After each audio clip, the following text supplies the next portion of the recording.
Derivatives trading involves substantial risk of loss and is not suitable for all investors. Past performance is not necessarily indicative of future results. So stressful when the world's on fire. Good God. I can't look at this, guys. Like, my strategy is you buy it and you hope that you got a good spot. Yeah, but we all think you're crazy. You don't fight this. No way. The markets are freaking out and you don't think that anything is wrong? Come back tomorrow and I'll lose it all. Should be fun. Good morning, guys. Oh my gosh, I forgot the music. I was like, I never until I start speaking and I'm like, oh, should there be music on now? Okay.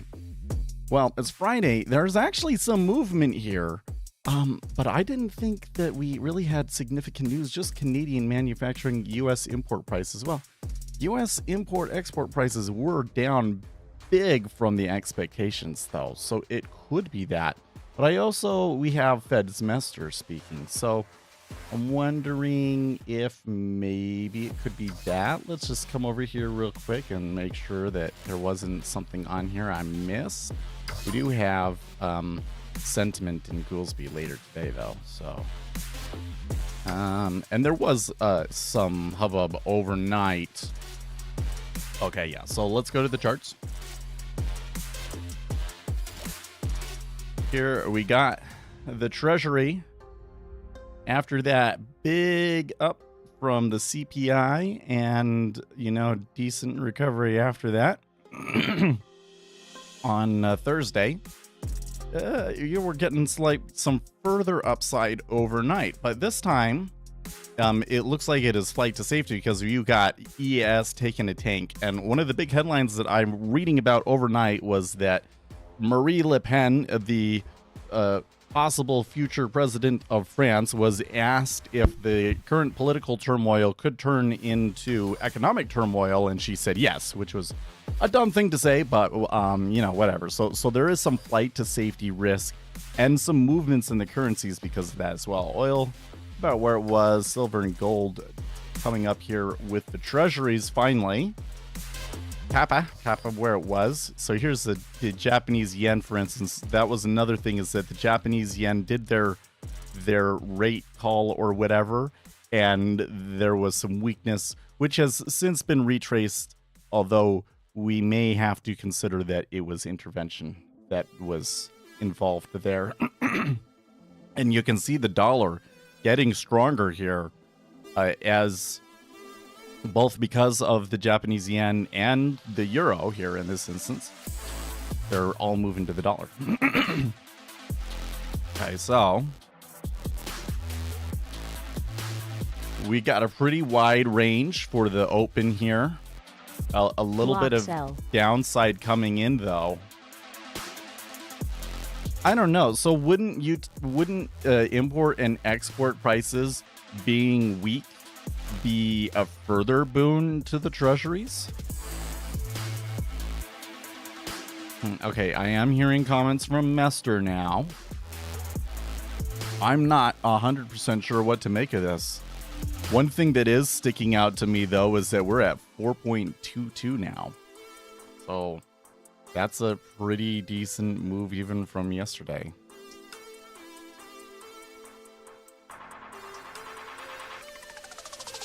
So if I'm the comments that I'm hearing from Mester right now, it sounds like she's just starting her speech and stuff. So I don't think that was this downside was from Mester. But you never know.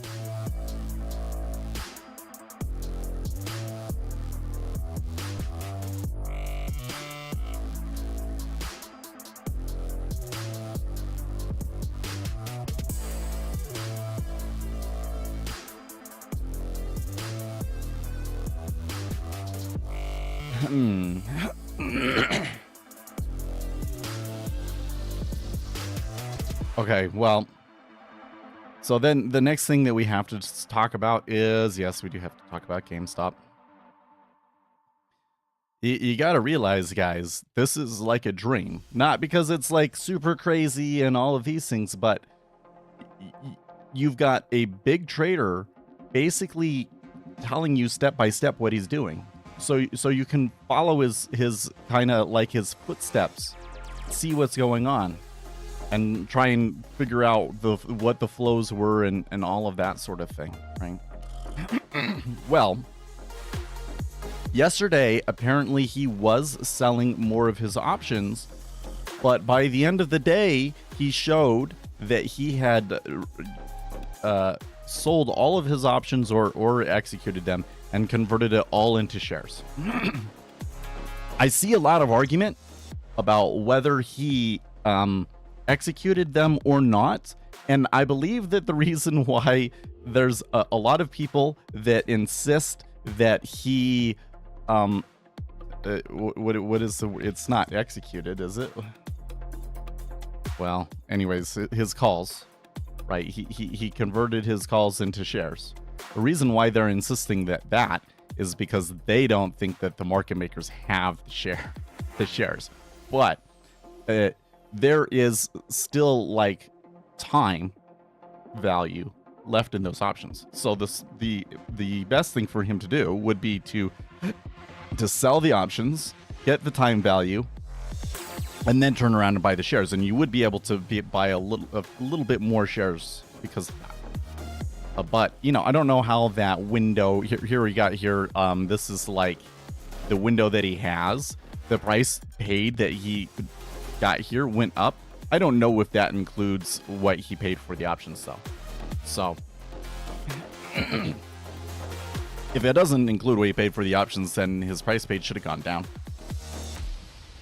But yes, so he owns basically 9 million shares now. Where's the number? Yeah, quantity 9 million shares. So if we come back to the action yesterday in GameStop, around this period was when I was seeing people posting more order flow sort of things showing that somebody was selling big blocks of that particular call strike. I wonder, because there's really big volume here, but there's really big volume through most of the day. So was this rise right here him? Could be. It could be. Actually, you know what? We could try and game this out with this information if we just make that assumption. You want to try it? Let's try it. So let's see. They were starting at, well, we'll need a calculator first. So it moved as high as, let's say, 2909.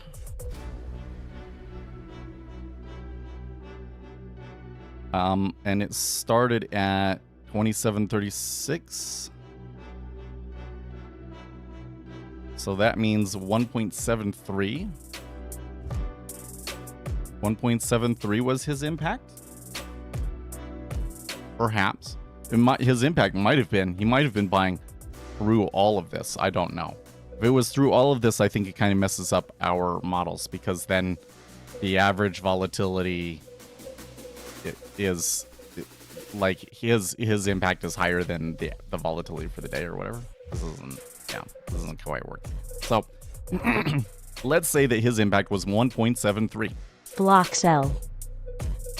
And let's see here, if we go back to a daily chart. Wow, they are selling this hard. I want to see a few months of better inflation data before cutting. Is that what they're reacting to? I don't know, man. It must be, but I don't think that that's one that I can get involved in. Actually, I should probably just be in it, but it's a little late now. Coming back here. The day, Thursday, was a change of 3.66. So we get why we don't know what that is, times 3.66 times the square root of 4 million. Block sell. Divided by 100 and 7 million.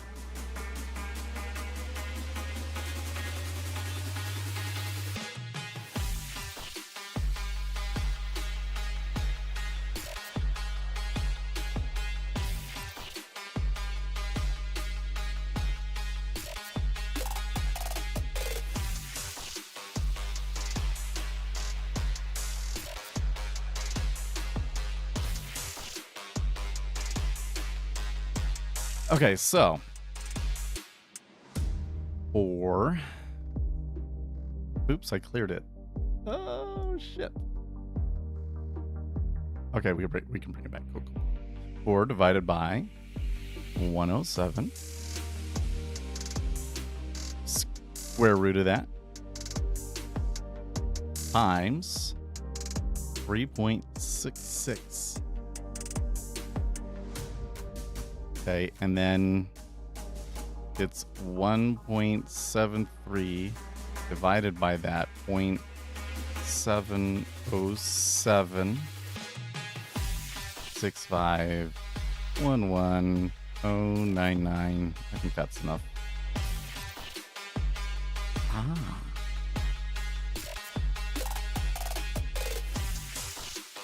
Is that correct? 2.44. Did I do all of the math correct? Because I was doing a similar experiment yesterday and I got a similar answer, but I was using different measures for volatility and stuff. So this is a little weird. So let's see.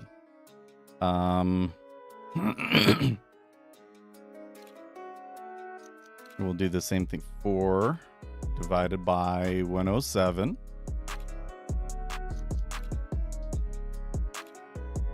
square root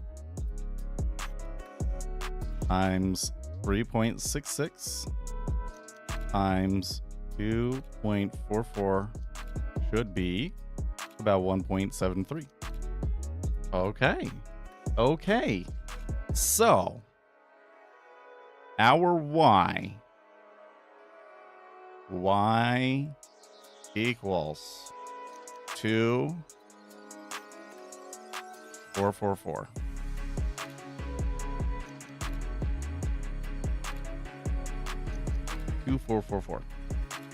Question: what if he sold everything right now? Well, let's see, what price are they at?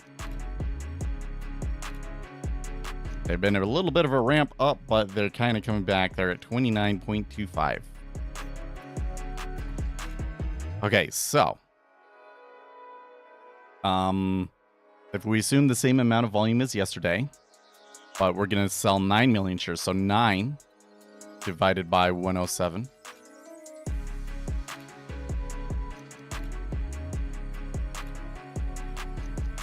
times, or wait, not times.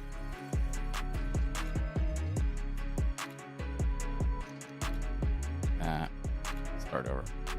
9 divided by 107, square root of that, times 3.66 times 2.444 equals 2.5942. 2.5942.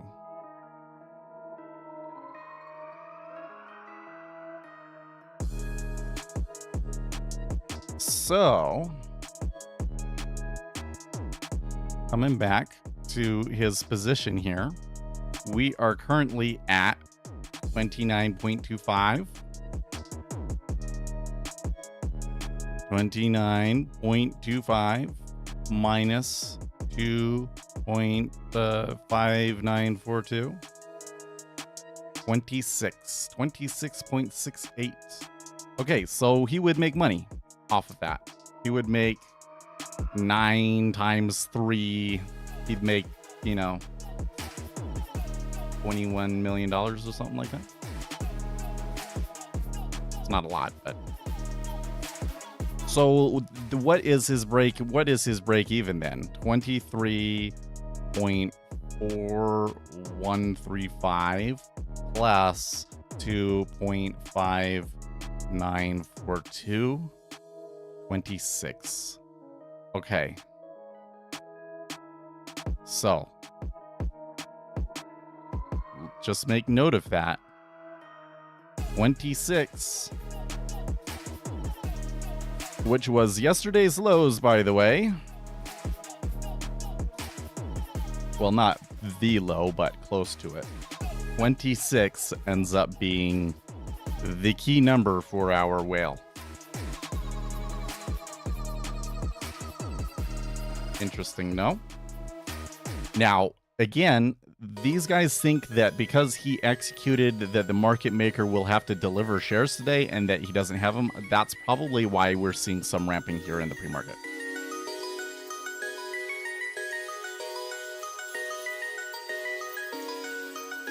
Okay, and it looks like the treasuries have receded a little bit, kind of back to where it was. So it was good for me to have not done anything with that. Obviously, if I could have gone short like right from the get-go, but I really don't know what that like this selling started before the news and before Mester started speaking. So I'm really not sure what's driving all of this.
This selling in the treasuries is very, very interesting to me.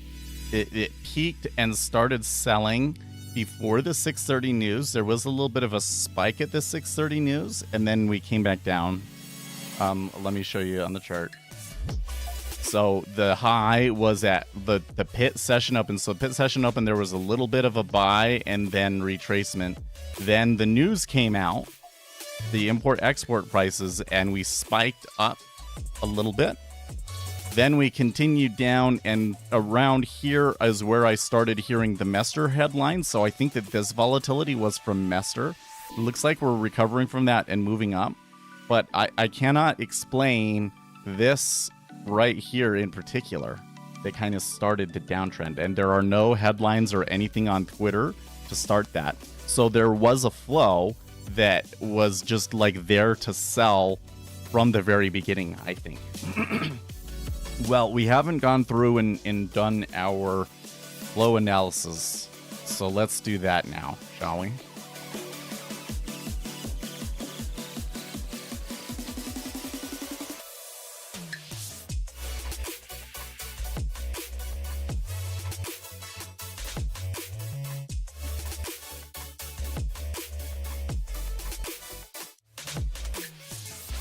Okay, so today, as Friday the 14th, we had overnight weakness. Let's see here, JPY, let's say BOJ decision, less bonds, less bond buying, JPY weakness. Then we had Euro weakness over Le Pen, predicting possible economic weakness. We had import-export prices very weak. We had Mester speaking. Later today, we have, is it Williams?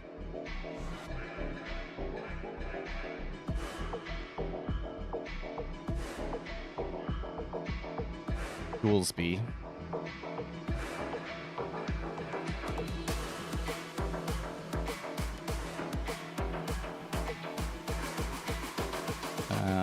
And then we get the U of M, what do we call this? Sentiment and inflation expectations. Okay, so we've got a lot for a Friday.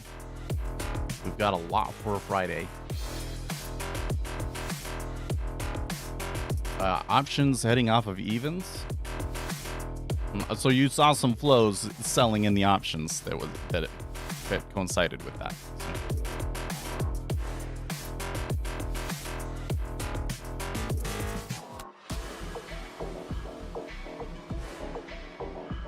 Well, so here's the thing. This top one, that's a buy. Or sorry, this top one's not a buy, it's a sell. This one is a sell. That's a sell. Euro weakness, flight to safety, that's a buy. Import-export prices very weak, that's a buy. Mester speaking, that was a sell. And these two, we don't know what they're going to be exactly. I don't know if Goolsby is really a factor. Consumer sentiment, that could be a sell. It could be a sell depending on what the inflation expectations were. So I'm kind of thinking that import prices and euro weakness are probably minor factors compared to if the Bank of Japan isn't going to buy as much. So I think, let's write that down. The BOJ reducing bond buying is a larger drag on treasuries than euro weakness and bad import-export numbers. Mester impact may be transitory. Got to use that word whenever we have the opportunity, right? So flows overall could be tilted to sell. That's what I think is going on. I think we're selling because of the Bank of Japan. I think that the Bank of Japan was a large factor behind a lot of this uptrend that we had earlier. Like back here was when I remember talking about, oh, there's these rumors that the Bank of Japan is going to be buying more bonds. But all they said about it was that they're reducing the amount of bond buying that they're doing. And they didn't even necessarily talk about treasuries either, I don't think. So I think that's why it's a drag.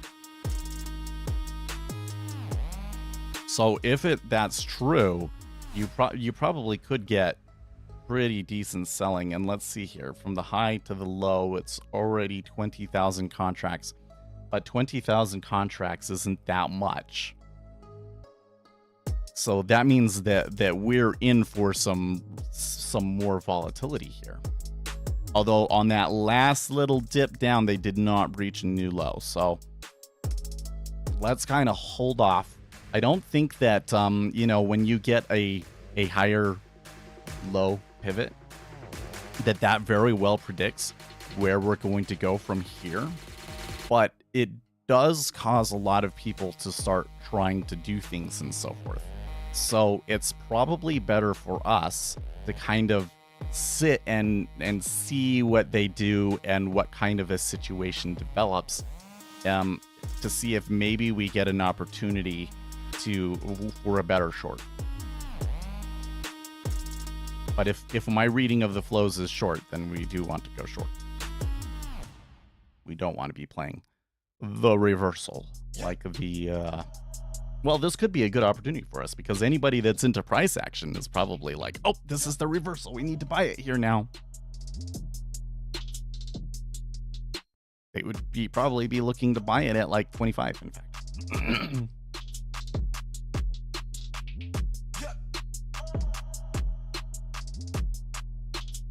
Strong move for gold.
Hmm.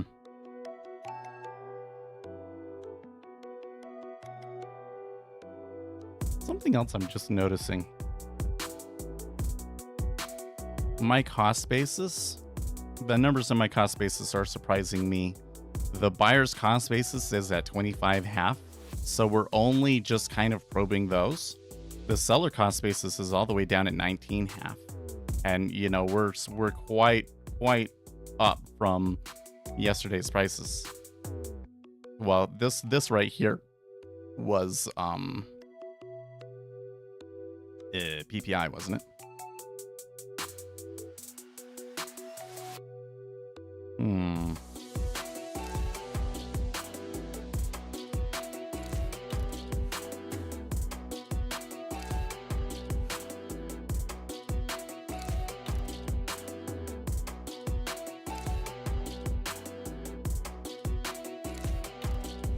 What's the best things that have helped you to continue trading the same system through a losing streak, essentially continuing to execute even though a losing streak?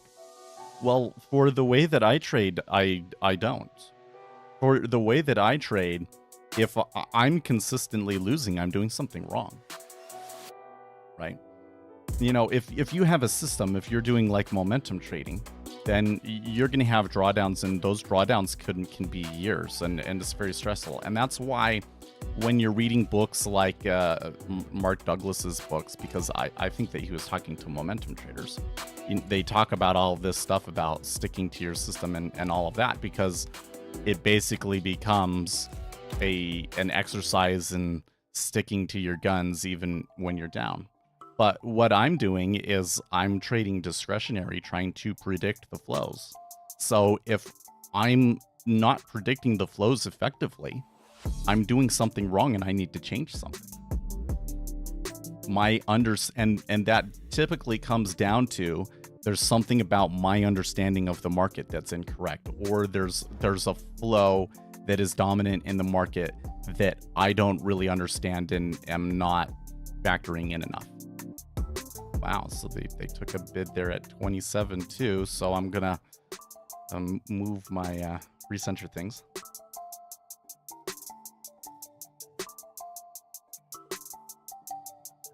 Oh, totally. I'll get many mistrades in a row. it will typically go into a mode where you'll lose as many as 11 trades in a row, actually. But again, if I come in and I'm just trading, thinking about the day, you know, if I lose like 3 times in a row, I'm done.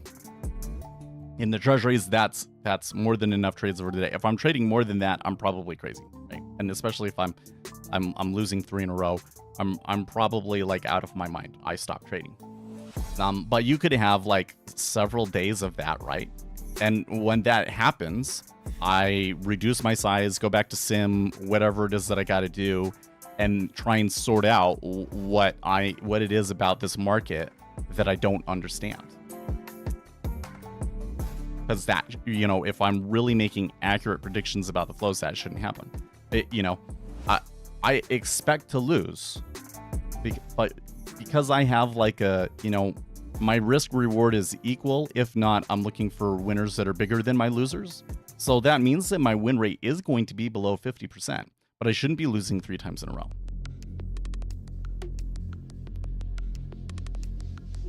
So see, the way that because we're making a real prediction based on factors that are supposed to really predict the future price, and not just some sort of statistical mishmash of you take this setup every time, right? Then I don't have to play that mental game of, oh, you know, does it work? Does it not work? Should I continue trading it? I should stick to my guns, yada, yada, yada. No. If I'm not winning, I'm doing something wrong and I need to adjust because I'm not factoring in the conditions of that market correctly.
Oh, that's wrong.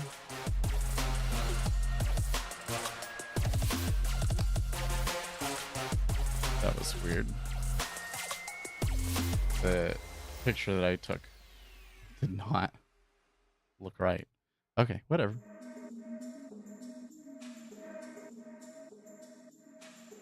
Well, when it was at 27, I was looking at it and I was like, okay, we might be able to work something out between 27 and the open.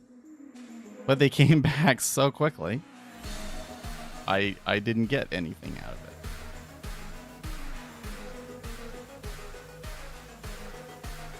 it. And there was a couple of big candles there between 25 and 27. So I'm not liking the amount of volatility that I'm seeing. That's another thing is when you're seeing a lot of volatility, that can kind of increase the probability of your stops getting hit and having adverse excursion and so forth. And so, you know, I kind of avoid that unless I'm really, really certain about which direction this is going to go. And while I do think that the Bank of Japan and everything might have been part of the driver of the selling, and maybe why, you know, like the guys that only trade the regular session, they looked at it and they said, oh, okay, well, because of the Bank of Japan, it's a sell. But maybe that was like all there was, right? That was their impact and them getting in, and now that's done with. We would have to wait for the further orders that are, you know, oh, the Bank of Japan's not going to sell and yada, yada, yada. So maybe there's not going to be a further flow that pushes us down. but we are getting some volatility, and so we would just get chopped waiting for that. So I've come up with an excuse to not trade it again, I guess. I could have taken one at like 28. Wouldn't have been a terrible trade. Wouldn't have been a terrible trade. You know what the other thing is that I really don't like trading on Fridays. But I think that the reason why my results can be so bad on Fridays is because, you know, you do a non-farms, and non-farms can be so bizarre. So a day like today where I shouldn't expect like too much craziness for a Friday, but there is a decent amount of news and things happening overnight giving us movement. But this comes back to the like, okay, so if I'm losing consistently on Fridays, like that shouldn't be happening. That tells me there's something about the market that I don't understand. Something about the way that flows tend to go on Fridays that I don't get, right? I haven't figured out yet. Block buy.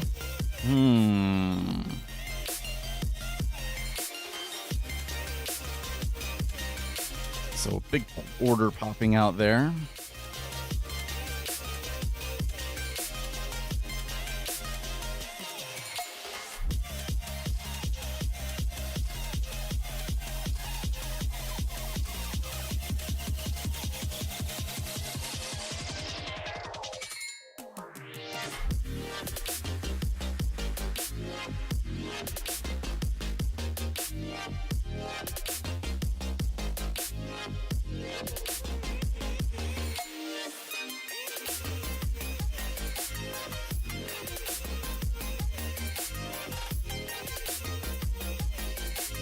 So for the options, for the GameStop options, if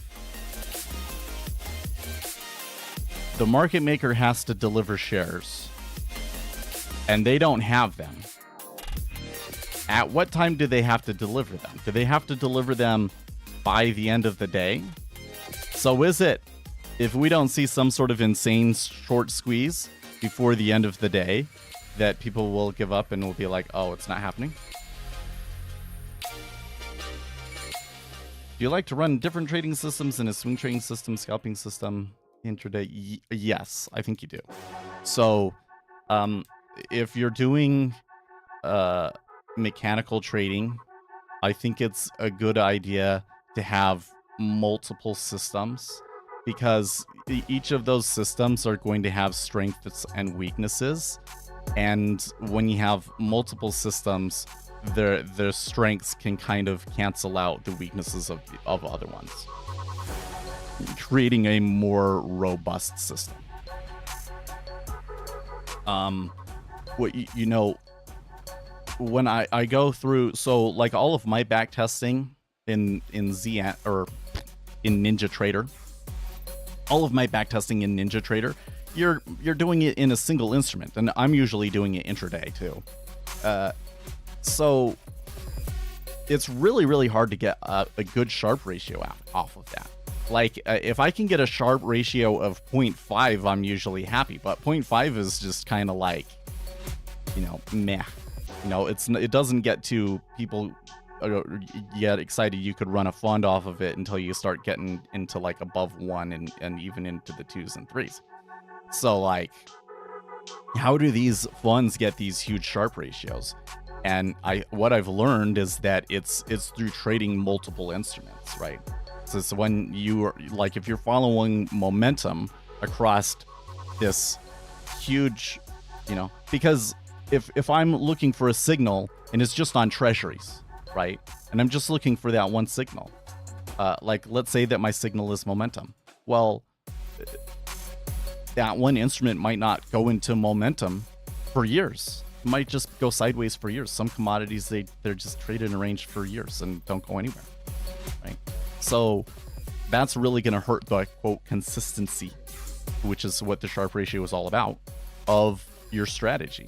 So what do? You're trading all of the different markets, and ergo the technical inefficiency that you're looking for should be able to shine because of the trading the multiple instruments, and that's how they get the high Sharpe ratio, right? So it's the same thing with, even if you were doing it on one single instrument, but you had multiple strategies that were covering each other, that's something that could potentially help your overall Sharpe ratio.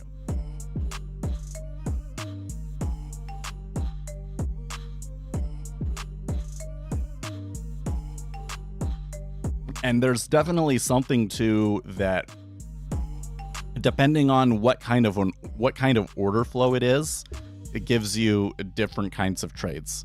Like in the market that we're experiencing like right now, the thing that would probably be working out for me the best is trying to scalp this range.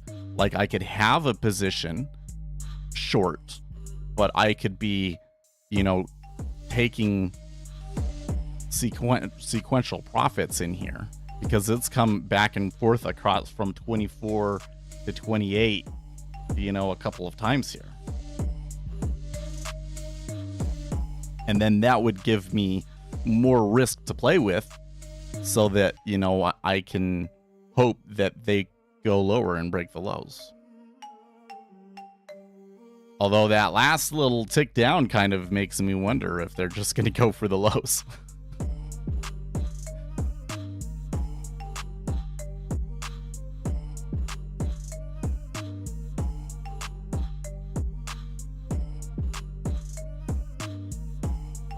Well, when I'm looking at the cumulative deltas and the overall flows in the treasuries, they don't all quite match up. I think that the flows match up with the Japanese yen really well. But, like the 10-year, the flow is sideways. The 30-year, the flow is actually up. So, gotta be careful. Maybe if we did breach the new lows, maybe then at that point all of the flows would align.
Oh my gosh, somebody on Reddit got a tattoo of Roaring Kitty in his costume when he ran the stream.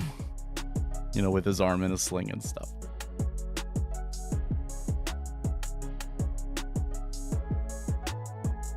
Is that real? Maybe it's just Photoshop, but good grief, guys.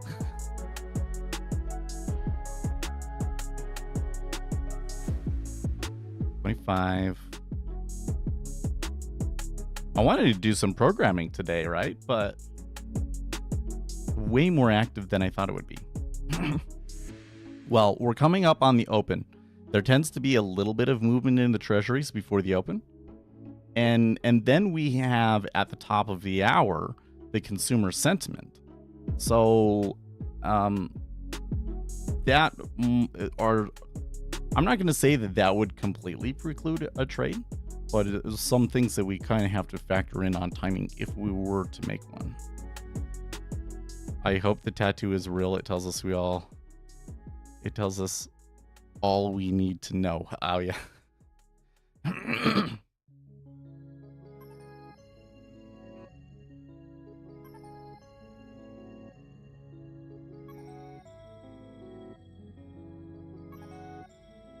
Yeah, so here's an interesting comment from them. What are the requirements to be listed in the S&P 500? Yes, there's a reason.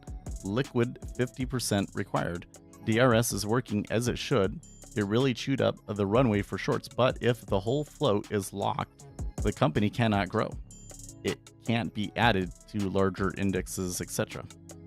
I have DRS shares too, and when I heard about all this, it got me thinking a lot more about the effects. Why would GameStop want to keep the averages like they are? So they are pointing out a real thing. So if you're not familiar with DRS, that's the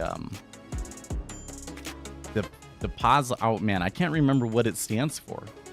Basically, it's a facility. It's a government facility that you can transfer your shares to that will lock them up and prevent them from being used for shorts. Essentially, like your shares will not be held by some financial institution or market maker that could loan them out for shorts. They're being held by the government. So that kind of presents some problems, like if you want to sell, because you would have to request the shares back from DRS. But they've been DRSing their shares because they think that there's an insane amount of shorts in GameStop and that they're going to squeeze them, right? I've kind of wondered if Roaring Kitty's plan is he's bought all the shares now to DRS them, which, you know, and they are pointing out like something real, which is that you do need to have 50% of the shares be liquid to even like trade in the market. That's kind of interesting. Okay, so back up to 26. 26 is kind of the center of this, right?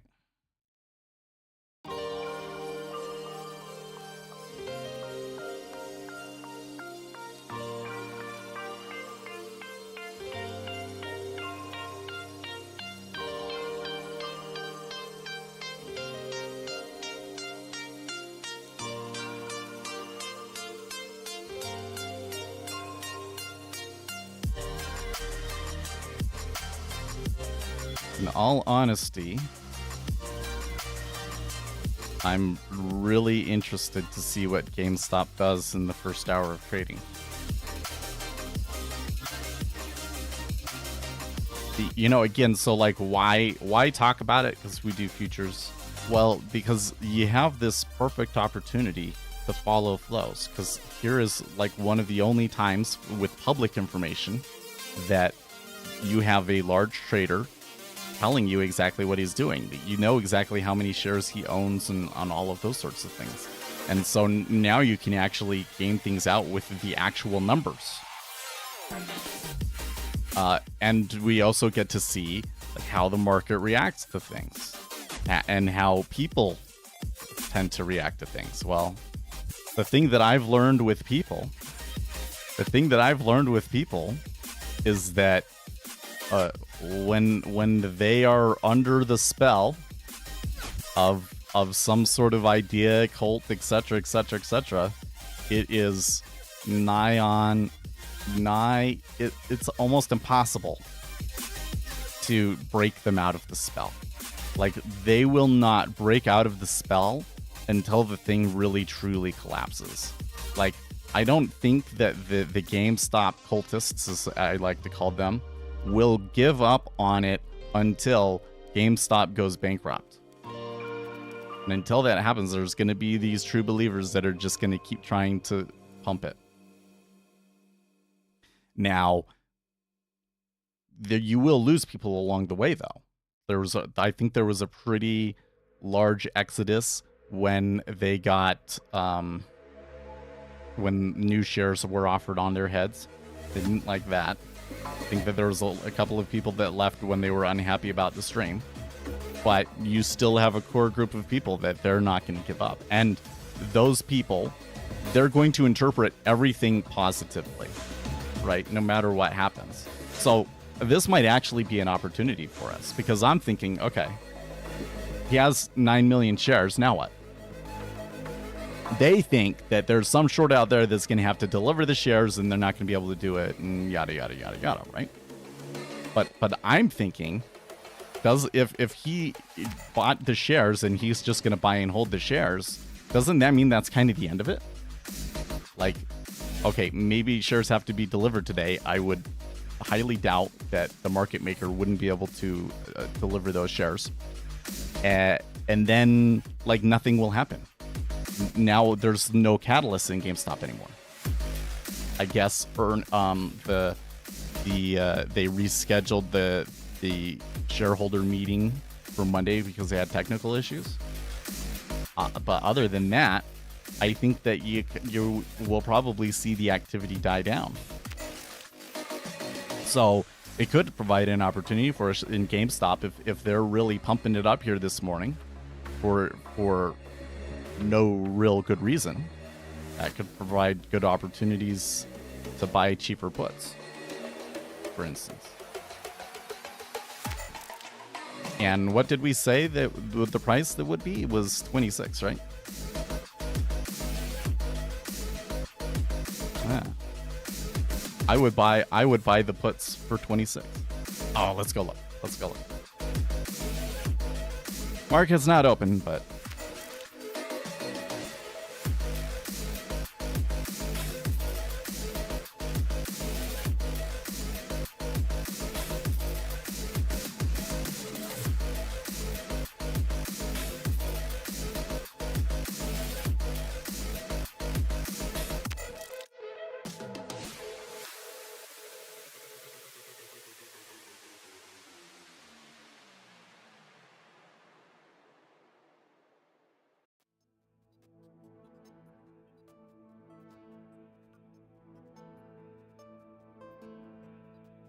let's see here. GameStop. Now I'll pull it over here so you guys can see. GameStop. I don't know if so. The problem with the June ones is that they lose a lot of time value over the weekend before the expiration. So I don't think that June ones make sense. Let's look at July. Let's look at July. Another big sell in there. Well, the last big order that we saw was a buy at 26, and now a slightly larger sell at 24. Hit an iceberg though.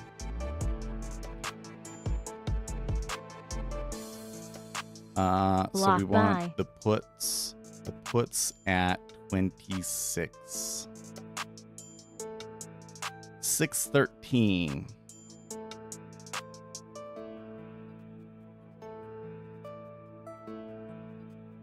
Good grief, implied volatility, $221.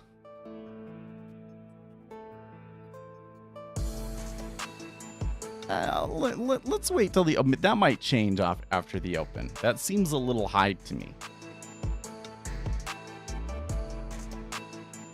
Like, where are we at again? We're at 29.20, so you got $3 of intrinsic value in there.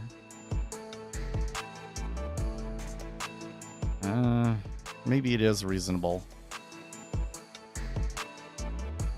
I bet you the June ones are probably not even close to that.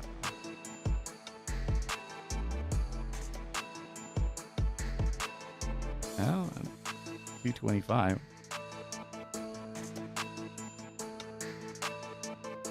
That one's not terrible.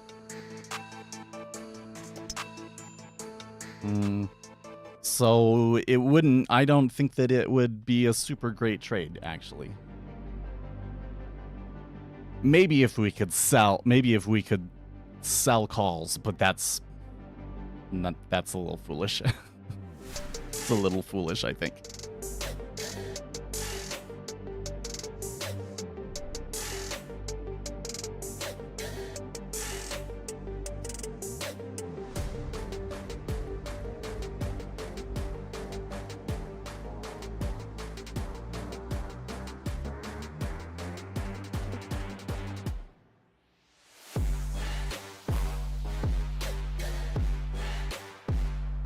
Like I'm gonna sneeze.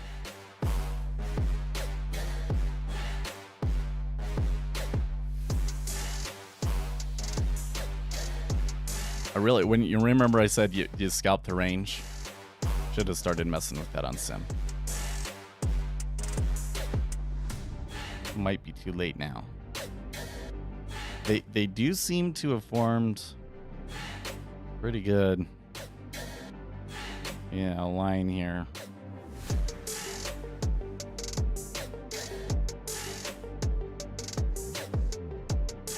I'm still concerned based on my prediction of the flows, though, that we get something like this.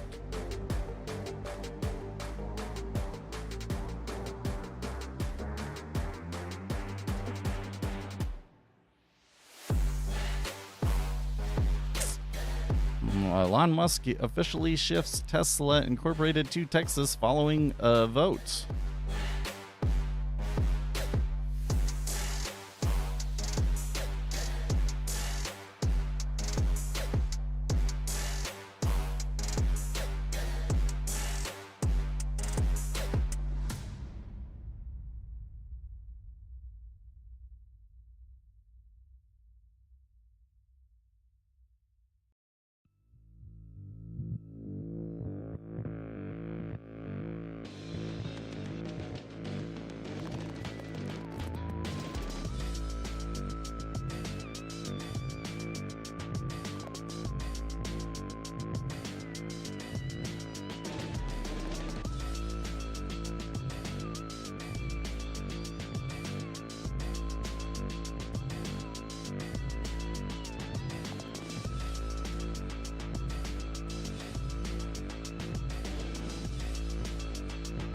Hmm. 32% of GameStop short positions have closed since the last update. Short interest will be around 10% after the update from the 75 million at the market offering.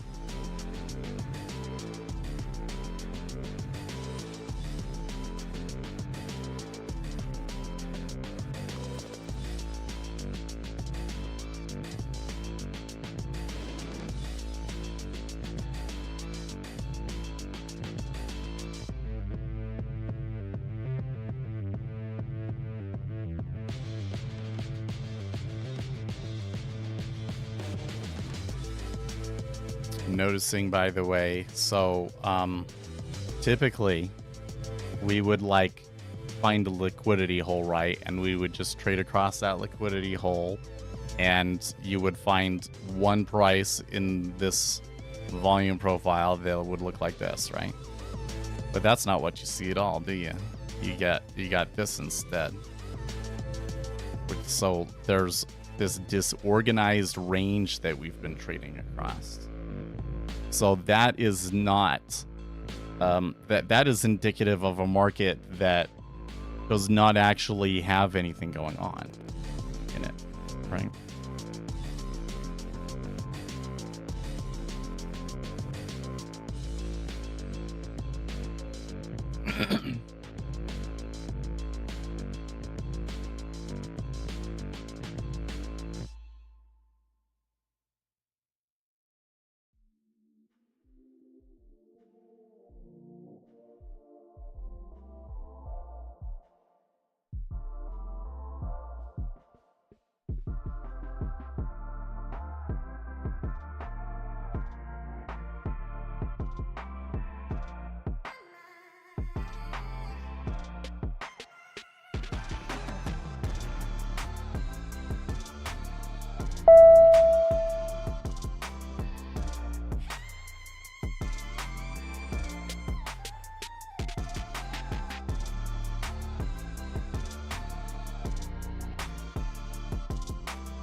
Okay.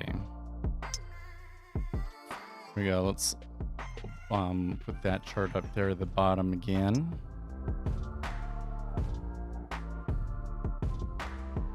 Well, the very, very first impulse there was a sell. Let's like really zoom in on it. Get rid of ATR on here.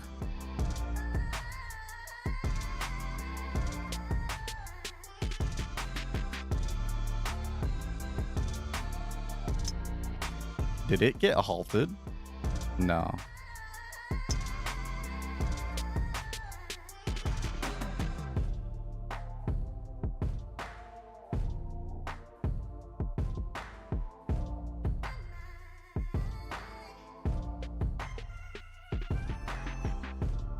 Well, it could be close though. Oh, big buy. Saving them.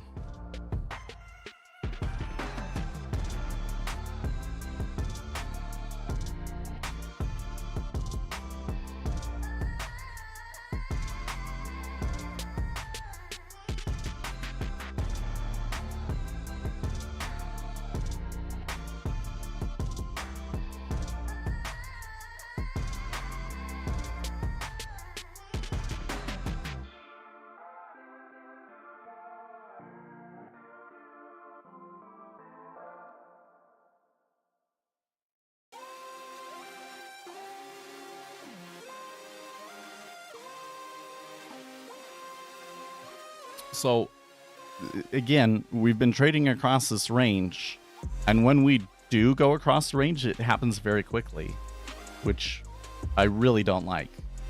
Like, that was from 25, that was like 4 ticks down, just like whoosh. Seth, no likey.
Look at that candle right there. What do we call that? Where you have a doji with really long tails.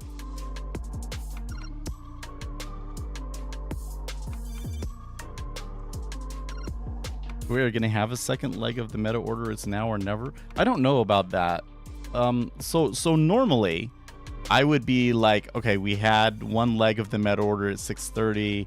So then we wait 45 minutes from then, give or take 15. And so like 7:30 would be like the last chance, right?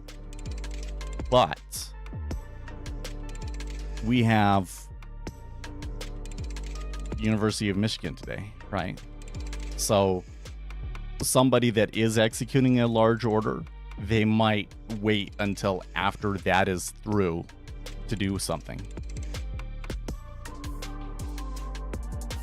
Right? We've seen that many, many times where it's like, the flow should be short. It does nothing. The news comes out. It does nothing. And then after the news, then they start selling it.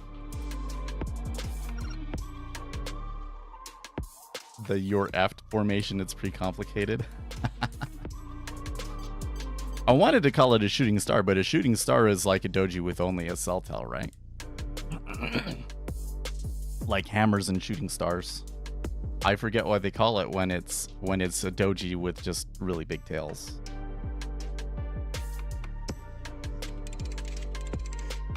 Or its friend where you got two candles next to each other, that one is a really big up candle and then the second is a big down candle erasing it. That's my favorite. It's my favorite candle pattern.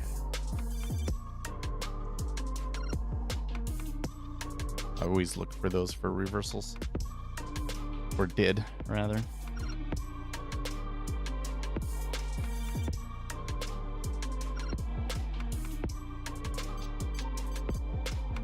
The more I'm thinking about this market, the more I'm kind of like, because it started out like, oh, there's something going on here, and it's way more active, and maybe we'll have something here for a Friday. Maybe I will take a trade here on a Friday.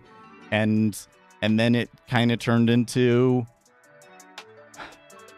death by 1,000 cuts, right? Like, if I had tried trading it live, I probably would have got diced up.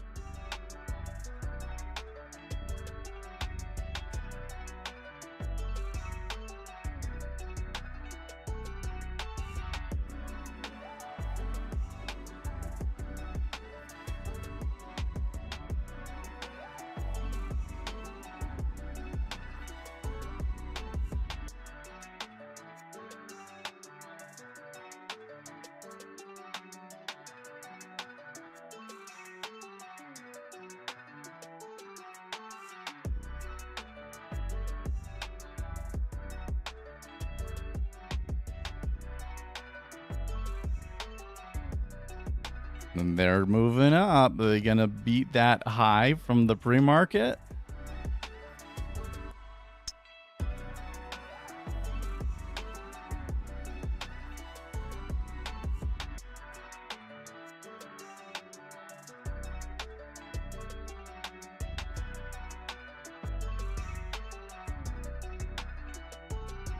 They can only go about $1. What was it again? Starting from 29.4 times 0.05, $1.50. So they might have a little bit more room to go. Oh my gosh, there they get smacked back up again.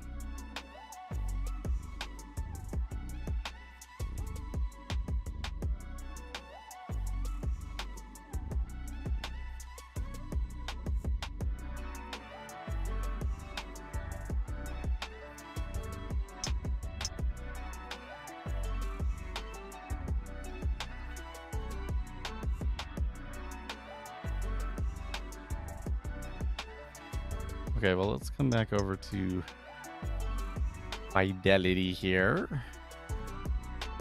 Refresh.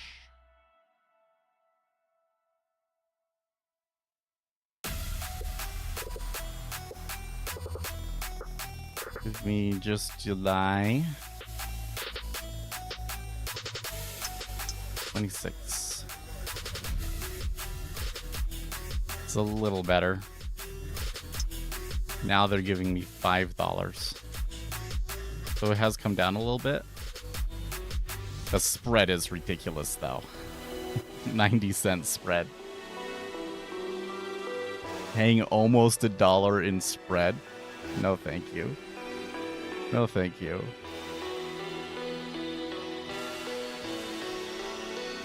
Yeah, I'm closing that one. I don't even want to be tempted. It would be a bad trade. The prices I'm being offered are terrible. I was thinking there for a moment, but no.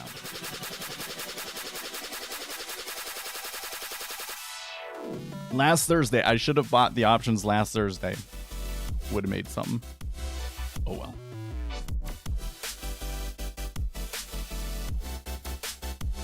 You pay more than that. Well, except for that it's times 100, right? So it's like $90 spread.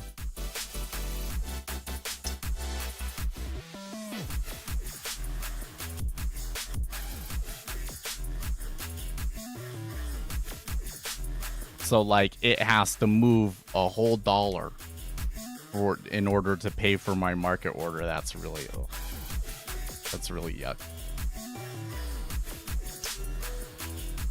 On something where like the exact like strike price matters and everything else like that, like $1 is a lot. I feel relative to how much it was moving before, it's not a huge deal, right? Basically, So as I've been trying to, do like market order impact and all of those sorts of things, the problem that I keep coming into is like, what number do you use for the volatility? Because the volatility has been contracting over the past week, right? They were stopping it every step because, it would move 5% in a single candle. And now the movement is a lot less than that.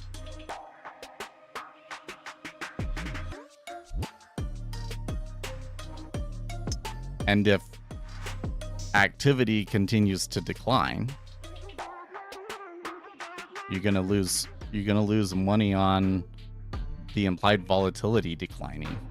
So can I really afford to pay a spread of $1 when I think that I might lose $1 on the option in general because of implied volatility? I don't think that trade makes sense. The play would still be to sell the options, not to buy them. But then that would be foolish, because what if there is another spike for just random and you're screwed, right?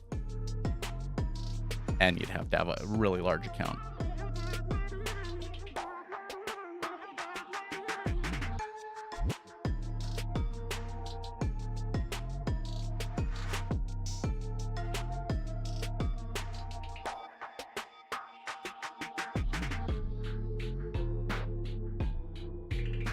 I'm browsing Reddit a little bit now.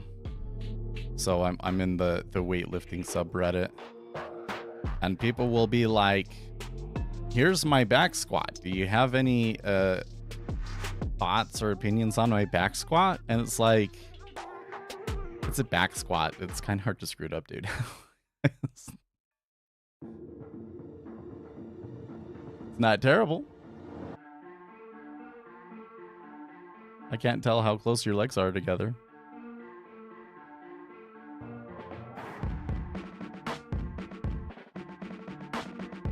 Boy. Oh, can I rant about this? I have to rant about this.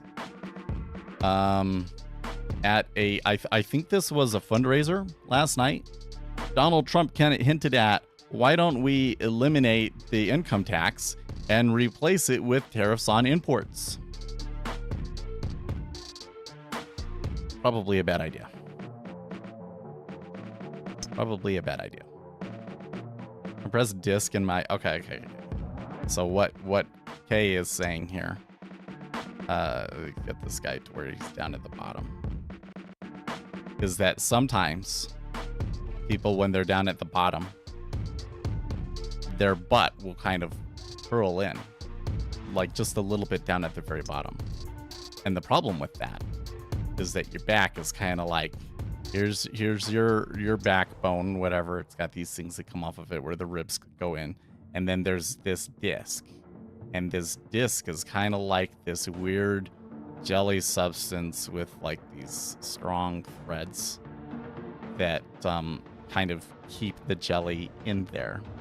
So like a herniated disc is when the covering of that jelly ruptures and the jelly kind of like bulges out like that, and that's why it hurts, right? So what causes it is when the bones are like pinching it like that, right?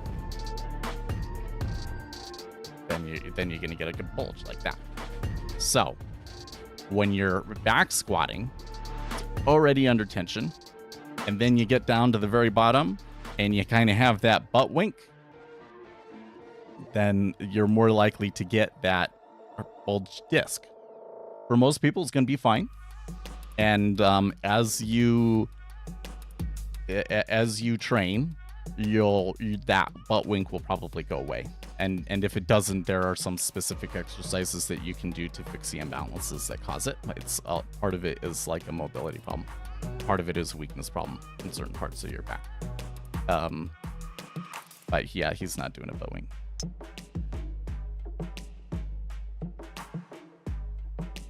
That's why we wear squat shoes. Some people don't have the ROM to get the hip crease below the knee at meets.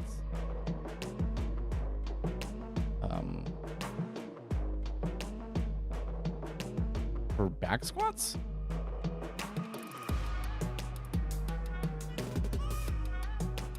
To get the hip crease. So you're talking about here's the person. He's got the weight on him like this. And then do you want your legs to be above parallel like this? But some people don't have the mobility to get that far and they end up being like this. Right? That's not a real back squat. So yes, actually, is you wear the shoes that have the wedge underneath of your heel, or you'll see power lifters, they'll like be standing on a weight. Feels funny.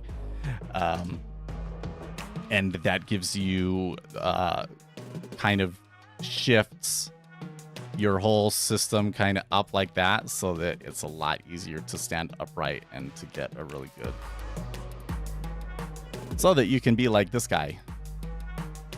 See this guy, how his thighs, his butt is practically touching the back of his calf.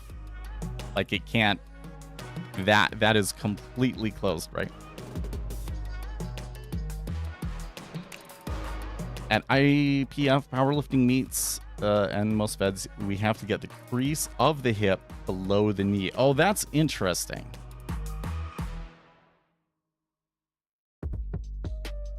That's what the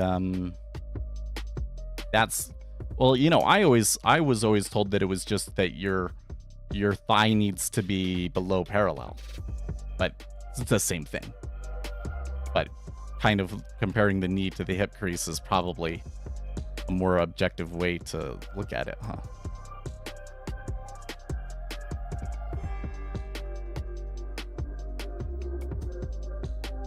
No, it's really interesting to me in the weightlifting world. Most people are just saying, oh, I want to do Olympic weightlifting. They read a bunch of stuff about it and they have the stuff at their gym, and so they just start doing it. And they don't have like a coach and all of that sort of stuff. And I can't imagine learning without a coach. And so because they don't have a coach, they post like everything they can. And some of the things that they post are kind of like, you're not really going to gain a whole lot by posting that.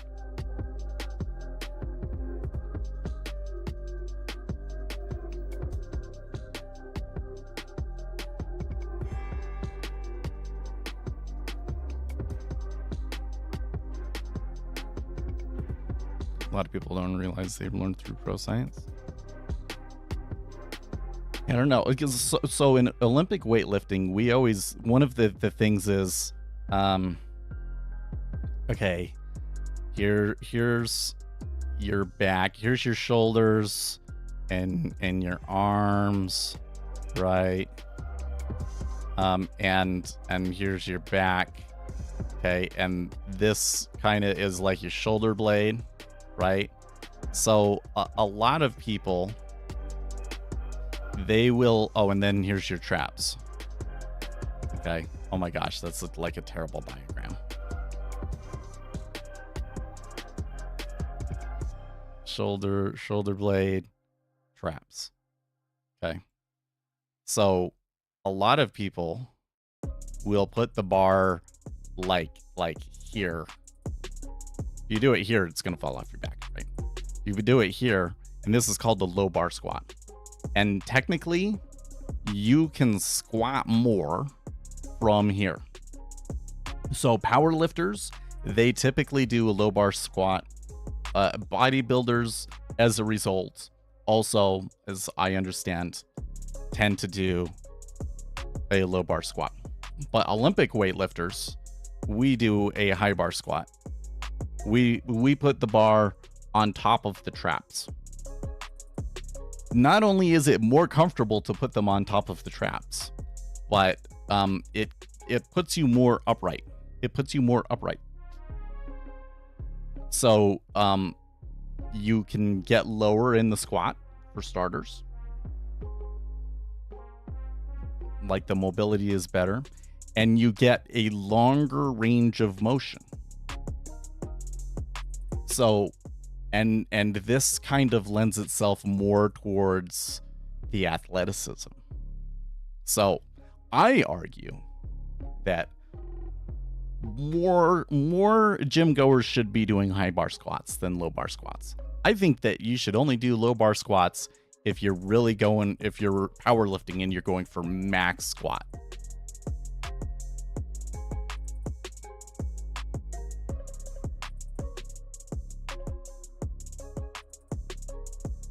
But, you know, for people that are looking for general fitness and especially if you want that athleticism, I think that it's better to do the high bar squat. So that was just getting into like a lot of what people have learned and everything that was kind of like through bro science. Well, I don't want to call it bro science, but it's just like the gym culture. And understand that the gym culture in the United States has been dominated by bodybuilding and powerlifting. And that's not the only way to do things. And in fact, for most people's goals, that's not what you want at all.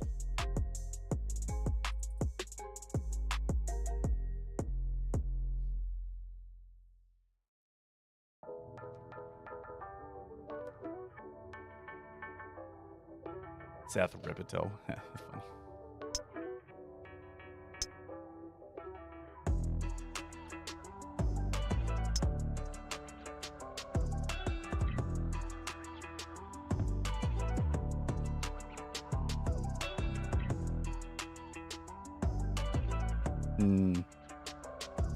Good source of information.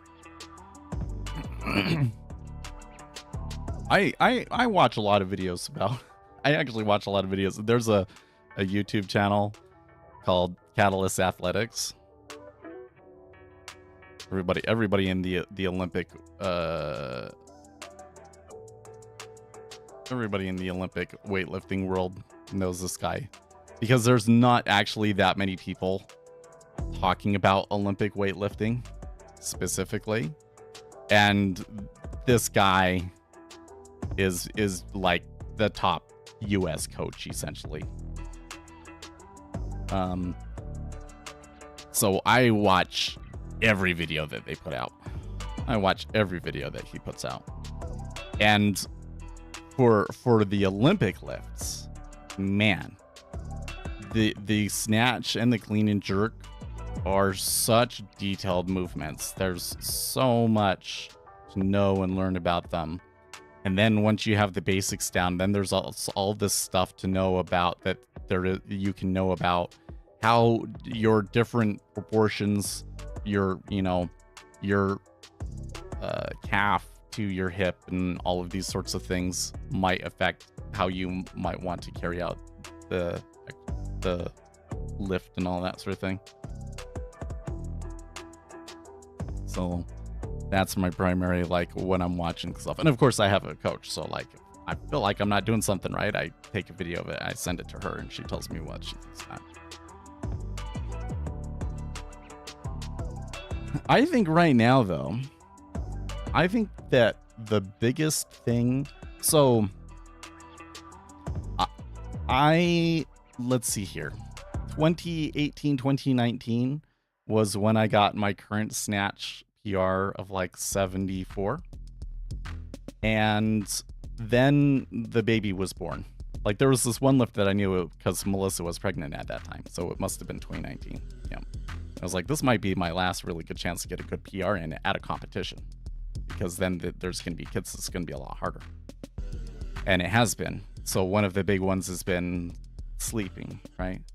Like last night we got in bed by 9, and so then I was able to like browse my phone until I got bored of it and, you know, got sleepy and wanted to fall asleep, and I was falling asleep at like 9:30, which is great because then I'm gonna get a full 8 hours of sleep. And in fact, I don't think that I need 8 hours of sleep. If I get 8 hours of sleep, I usually start waking up a lot through the night, so it's fine, whatever. But it's good for me. Like, it's good for my recovery and everything. I'm feeling pretty good today after my, I've been doing, I went and got sandbags. And so at the end of my workout, I've been doing, what do we call it? Farmer carry. I've been doing farmer carry. which just like hits all of my weak points and destroys me, man. So I need the recovery from that. So the sleep was the big thing, and then the diet. And what I'm finding with the diet is that I really need to just, it's really hard to get fiber in your diet in America, man. Because they take all of the fiber out of the food. So I guess people don't like it, but they take all of the fiber out of your food. And the fiber kind of like slows things down. It makes it so that the sugar hits your bloodstream more slowly. It increases your sensitivity to insulin. So you're eating the fiber throughout the day. That way, when you exercise and then you eat something after you exercise, your body wants to immediately turn that into muscle because it can respond to the insulin. But if you're doing what I was doing before, where it was like, well, I wasn't getting fat or anything, but my blood sugar was probably relatively high most of the time. You start to develop insulin resistance. So then you exercise and you eat, and the cells, because they're not very insulin sensitive, the cells just kind of go like, meh, and don't do anything with it. And then all of that work that you did is just like, does nothing. Yeah, well, this is why it's 100% because you told me that, Morgan. That's 100% because you told. Actually, you know what happened? This is so funny. Is I got the psyllium, and I'm like, okay, so this says to put a teaspoon into the water and then you drink it, and it's kind of because it's basically like tasteless applesauce is the kind of the consistency that it gets to. Okay, and I misread it and thought it said a tablespoon. So for a week or two there, I was taking a tablespoon of psyllium every day. But you know what? It made a huge difference. Like it shifted my digestive tract and my metabolism, I think. And I think it has perhaps helped with creating a better gut flora so that my body doesn't expel the waste like immediately, and gives the chance for my anti-inflammatory medication to work. Speculator shit. Oh my gosh, dude. That's funny. Oh, I thought I had Crohn's disease when I was in the States. Well, maybe. There was a really big study over the last week in the IBD. So they call it inflammatory bowel disease. What I have, ulcerative colitis, I guess is kind of considered a subcategory of inflammatory bowel disease, because it's just like inflammatory bowel when it causes ulcers, right? But anyways, they did a study and they showed that there was probably a genetic component to it. That basically, like, some people... Oh, dude, I need to focus. Here is the University of Michigan numbers.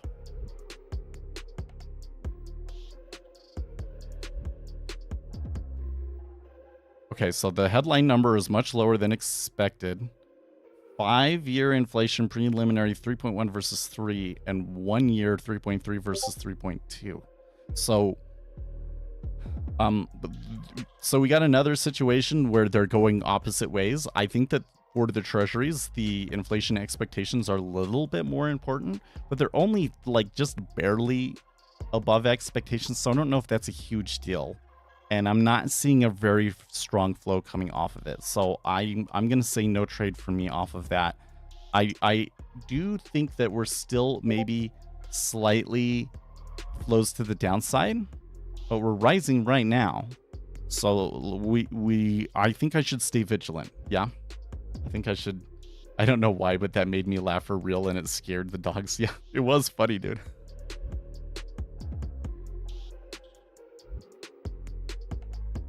that is like a kill shot of a nickname, because that's totally the. Well, I only go to the bathroom once a day now, and for somebody with my condition, that's really, really good. But it ain't always the best smelling thing, let's say. Anyways, they did this study, and they found that there was a genetic component to it. That some people had a genetic predisposition for their mast cells to get into this chronically triggered state where they're just going after everything, sort of a thing, right? So I'm seeing the S&P 500 fall here. That may be because of that consumer sentiment, but I'm also seeing GameStop rise at the same time, so that's a little suspicious. What did I say? I don't know. Weird correlation. Maybe it's nothing. So yeah, I definitely have that. Like, my immune system, I have allergies, like, and I'm allergic to everything, and like severely allergic to everything. And my mom was like that, so I do think that it was genes. But I think that it must be like a multi-factor thing. It's like you have that genetic predisposition, and then because of the poor diet, you get bad gut flora. So now your immune system feels like it has to fight with the gut flora. You get leaky gut, so it's leaking into your system, and that will get your immune system all riled up. And then you're just not getting the nutrition and everything that you need in general.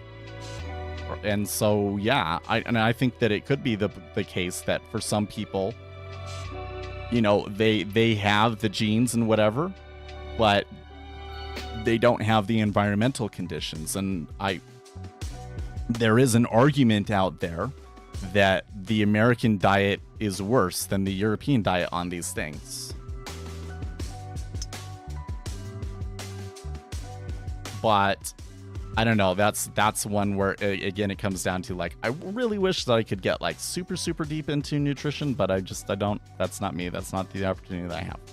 There's this guy on TikTok, Dr. Ids. You've seen Dr. Ids?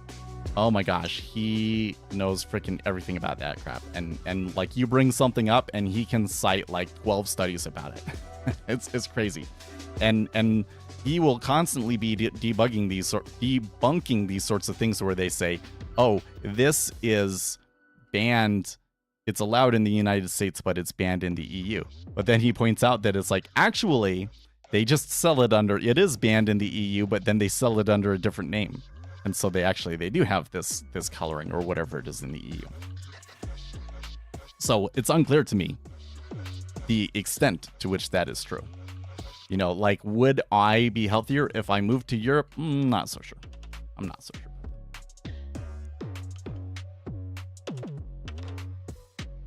But more broadly speaking, like the psyllium husks, that certainly helps.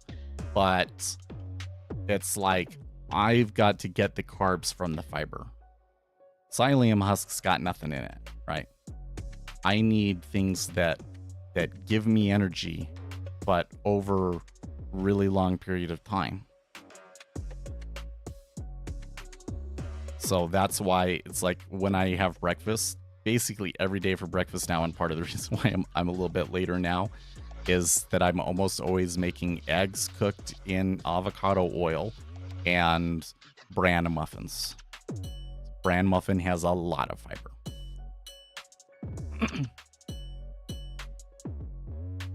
I'm gonna have rice. I'd prefer to have black rice. Brown rice got some issues, but black rice seems pretty good. You know, like, or like a sweet potato, because sweet potato has a lot of fiber in it. Watch the sugar in this one. They have sugar in it, but it seems fine. I seem to be recovering and feeling better. The big thing is that, you know, if I don't eat well, I will get to the time for when my workout is, and I'll just feel like nauseous and terrible. Which says to me that, like, my body eats up all of the energy that is available before I get to the workout. But I make my own. Well, I there's some that I buy from the store, but often they don't have any, and then I make my own. And there are sugar in them, but it's brown sugar, so I don't know. That's better, right? Maybe I would like to find a recipe that does it with honey. But then there's that thing is like, is the glycemic index of honey that much better than sugar? You know, it's kind of, you know. You gotta put something in it to sweeten it, though, because just bran is gross.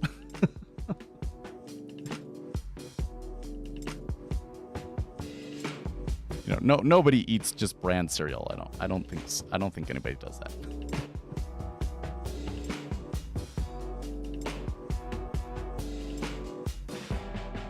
Okay, well, we are now to kind of more of the prices that I was hoping for to go short. It was because of that consumer sentiment. It seems that the market is reading that the 65.6 versus expected 72 number is pretty weak, and so the treasuries are buying. You know, based on some of our theories, although I would say that these are very speculative theories, I still expect the flows to be short. So that means, you know, if it is a speculative theory, we really need good, strong confirmation to go short. And I'm not seeing that. I'm not seeing that at all. If anything, the flows are kind of all slowly starting to turn long. So, maybe we don't get a good trade today. I guess if there was a good trade in there, it would have been, hey, actually, you know what? Good grief. I don't know. I kind of feel like that this one is maybe a little bit confirmation bias. Okay? But it's like it went through this line like a trillion times first, okay? But where did it bounce before it eventually went higher? Literally right at that cost base. To the tick. So that's kind of interesting. I don't think that they'd be able to make it up to the stop out zone, though. So that's the other side, is like, what if we decided, okay, that's good, we could go long. Well, I guess your next benchmark would be the high from before, but I don't like it. I'm kind of thinking that what's most likely to happen is we've come up here and now we'll start to do this. We'll do the same nonsense that we were doing at the lower end of the range, but we'll do it up here now. I think you got to be careful. The liquidity is still like 3K, 4K. Haven't seen any big orders lately. I'm just not seeing the signs of a large meta order. It's been 10 minutes now.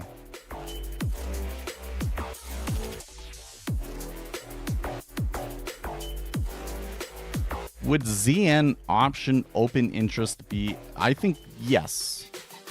I think yes. The issue with options is there's so much data to look at that it's kind of hard to all parse out. You know what I mean? But seeing the, you know, knowing that open interest, especially if I can see open interest in puts versus calls, or like within certain strike prices, that could be useful information for sure. We should see that same kind of flow come into the treasuries themselves, but it's a little bit more detail. I think that there could be some practical benefit from it.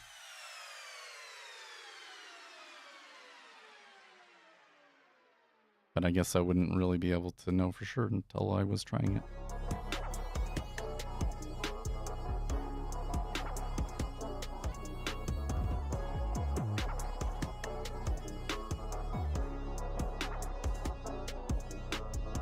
111 evens, calls, 17.6 open interest, and puts only 5K. Yeah, that's that sounds about reasonable, because all of the momentum for the past month has been up.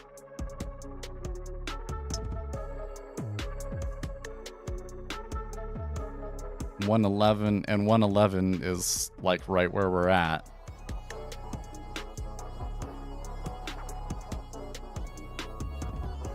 I guess I would maybe be more interested at what is it at 112 and 110.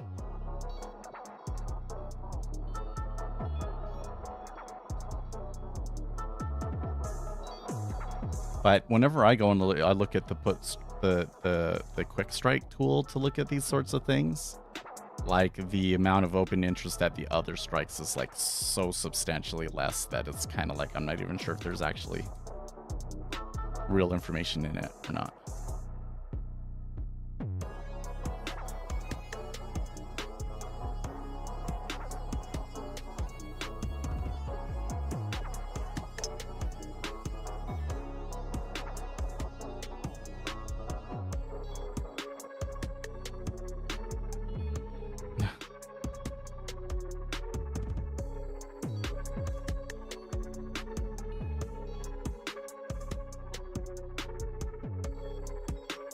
That's 17.6 is at 110. Evens is at 13.6.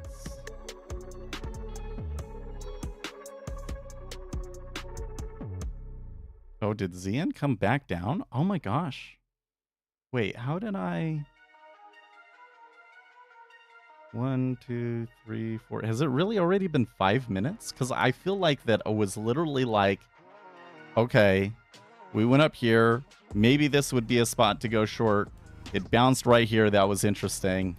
Then you started talking about the open interest, and then I look back at it, and it's already back down to 26. So there was a short opportunity in it, man. But it may just be market noise and pullback. I don't know. Well, there was selling. There was selling. It was like right after I gave up, and then the selling did come, huh? Shoot. Well, let's just keep looking, because if we really are getting short flows, they might continue. I don't really like getting in like around the VWAP, but okay, GameStop is just absolutely cratering now all of a sudden.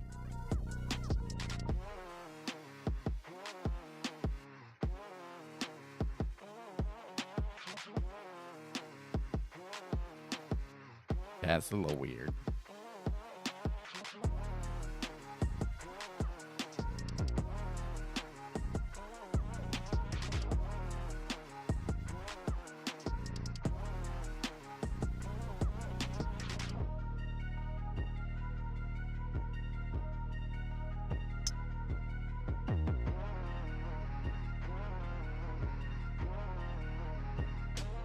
So I just had a really weird, I don't know why my mind went this direction, but here's what I was just thinking about. Because GameStop is down. The GameStop occultists are constantly talking about how the market makers are manipulating the markets and things like that. And the whole play here is like, buy the options because they're short. They won't be able to find the shares and yada, yada, yada. And if you were the market maker and you were fine, then wouldn't it be in your interest for the retail traders to believe that they could squeeze you? Right? You make them believe that they're going to squeeze you. They're all going to buy into the options. You're going to sell the options, and then you're going to make money on them expiring worthless. You know, like if this was like a, you know, real danger to the market makers, wouldn't the market makers be putting up a much larger stink about, that's misinformation, that's incorrect? But I don't actually see a lot of people outside of the GameStop subreddits talking about this. And yet there are people like saying, well, that's incorrect, but it's just because they know that it's incorrect. But it kind of feels like everybody will come in and be like, oh, that's incorrect. And then the GameStop people yell at them and they're like, okay, fine, whatever, do what you want. Right?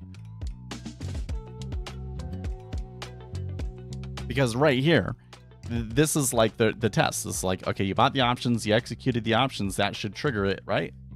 So if it doesn't, isn't that like the final nail in the coffin for the, crypto short thesis? That these guys are short the GameStop float like times 10 and all this sort of stuff.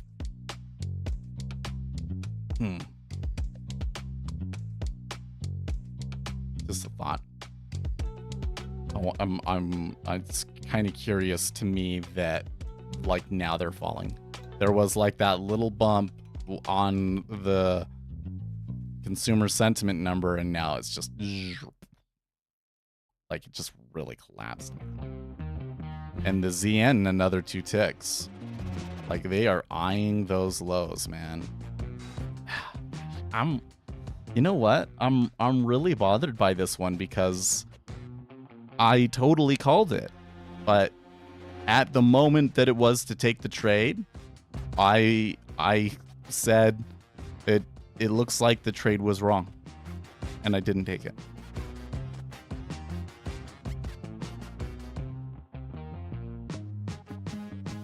They're bouncing a little bit here. Like they came back to the cost basis and it looks like they might bounce. So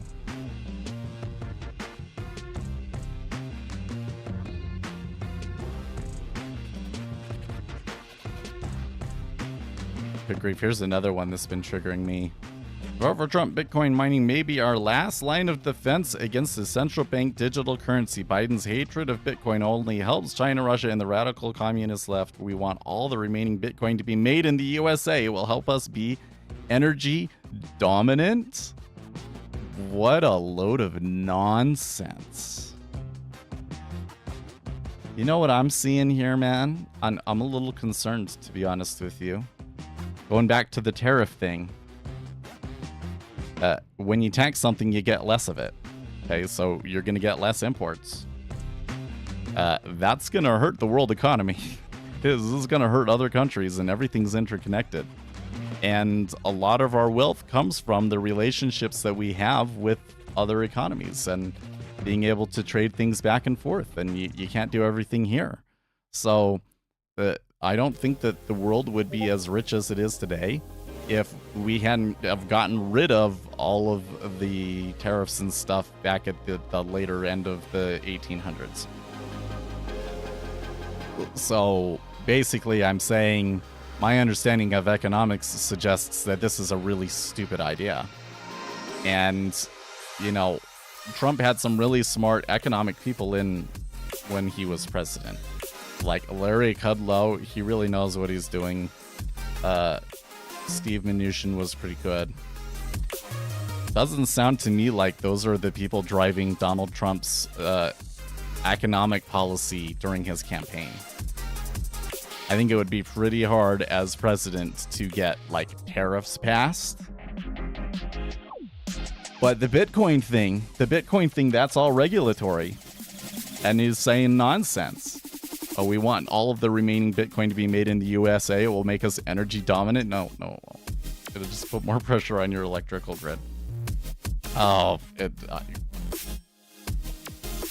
And, it can't. Well, I don't think that a CBDC would be a good thing. It could be a good thing, but there's absolutely no way that they would do it correctly. So it's probably a bad thing. But Bitcoin is just as bad. You can, you can track everything on the Bitcoin blockchain. There's no privacy.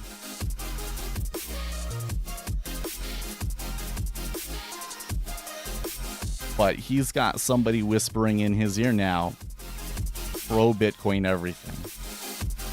The pro Bitcoin guys have basically commandeered the President Trump's presidential campaign, and I absolutely hate it.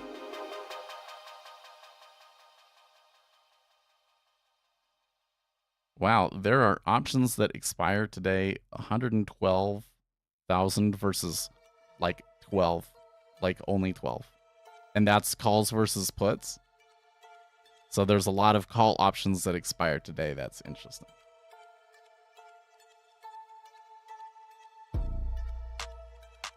So a lot of call options expiring today, wouldn't that kind of suggest selling on Monday? Like the market makers don't need to hold those shares anymore, they'll sell them.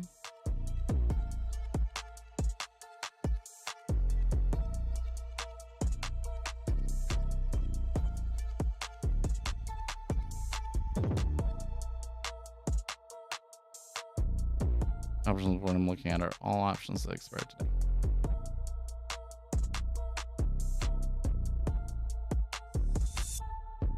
So I would look at it like puts versus calls that are expiring today, the difference between those, and then that would be unclenched on Monday.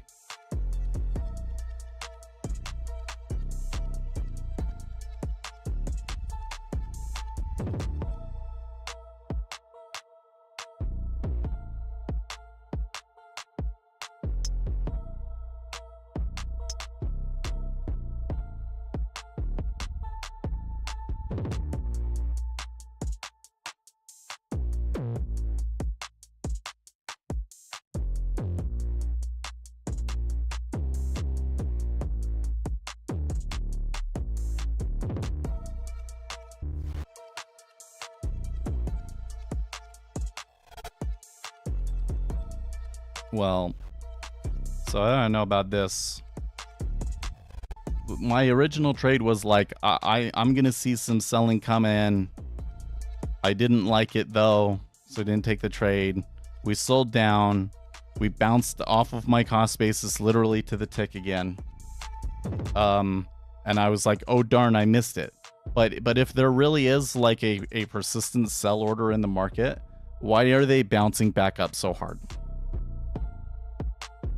Them bouncing back up so hard kind of suggests more the scenario that I was concerned about that was keeping me out, which was that is just going to continue bouncing across the wide range.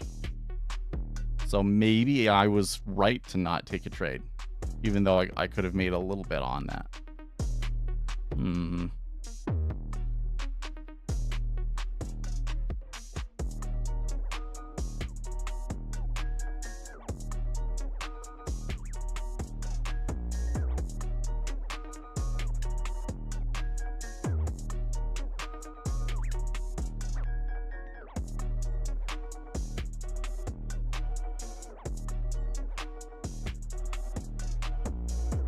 By the way, the thing about the tariffs, I haven't seen that on any of the conservative subreddits. So it seems like a lot of conservatives are kind of know that that's not a good idea. Still think Trump will probably be president.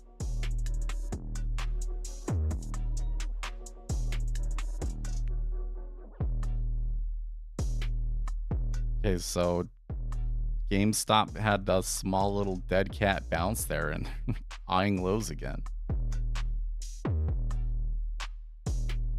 Oh, never mind. Blue bar.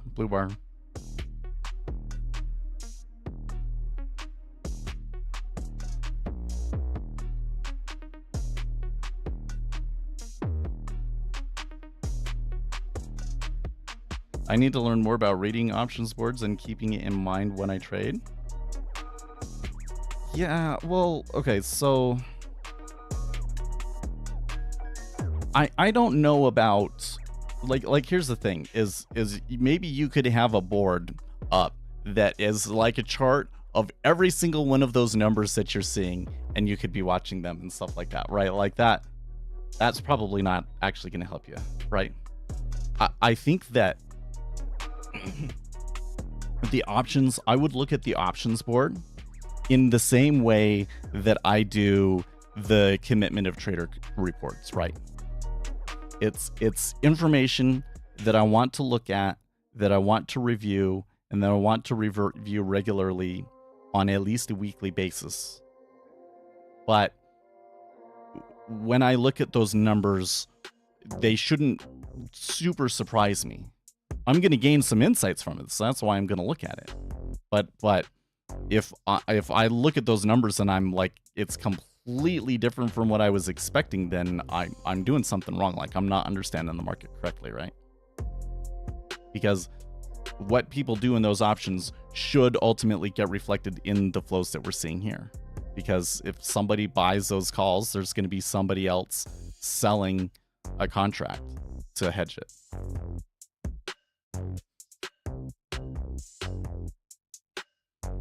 I guess one thing we should keep in mind is that with the futures, it's just 1 for 1. They're not lot sizes of 100.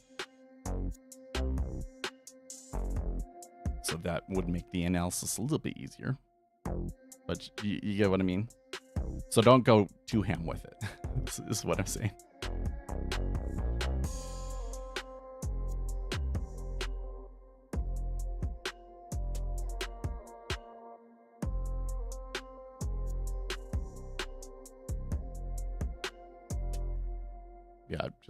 We just want to keep it in mind, especially, when we're close to relatively significant strikes like 111, right?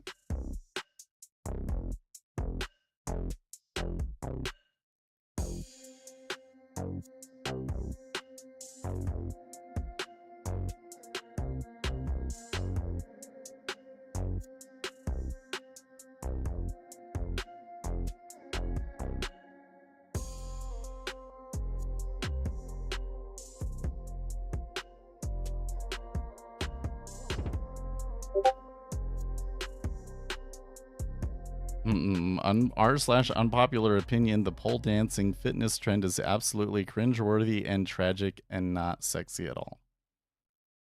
So that makes me wonder, like, how did pole dancing become a thing in the first place? Like why do strippers do pole dancing? I don't understand. Well, whatever.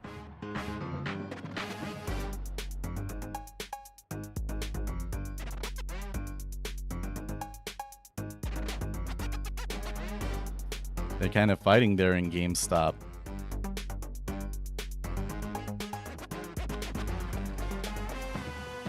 The prices that they're looking at are a little bit lower than yesterday's close, though. Again, I'd be 26 is the price that I'm kind of see as critical. So $2 away.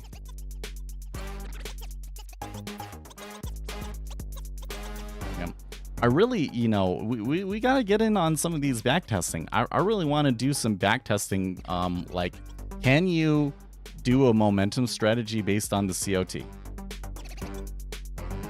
Does the COT help a momentum strategy? That would be really interesting.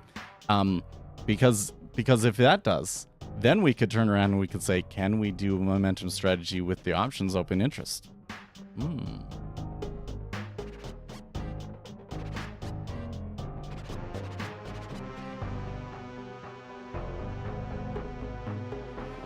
Of course, we would need access to the same data that Uzi's talking about here, but like we want programmatic access to it, right? So I don't know if we can get that.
Block sell.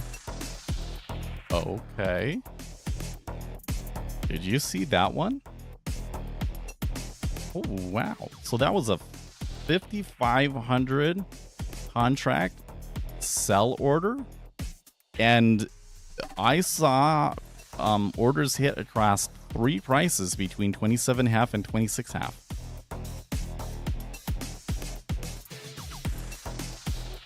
Okay, well, I need to remember, especially like late in the day, I do not like messing with big orders, right? So now I'm definitely in like, okay, guess I'm not going to do anything.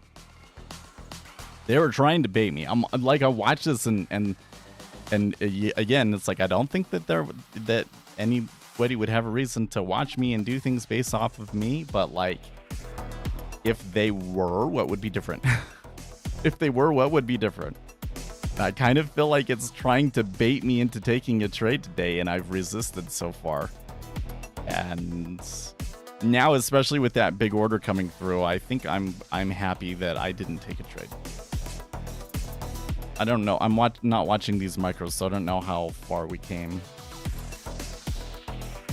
I think that there was maybe only $10 in it, so I don't think the risk was worth it.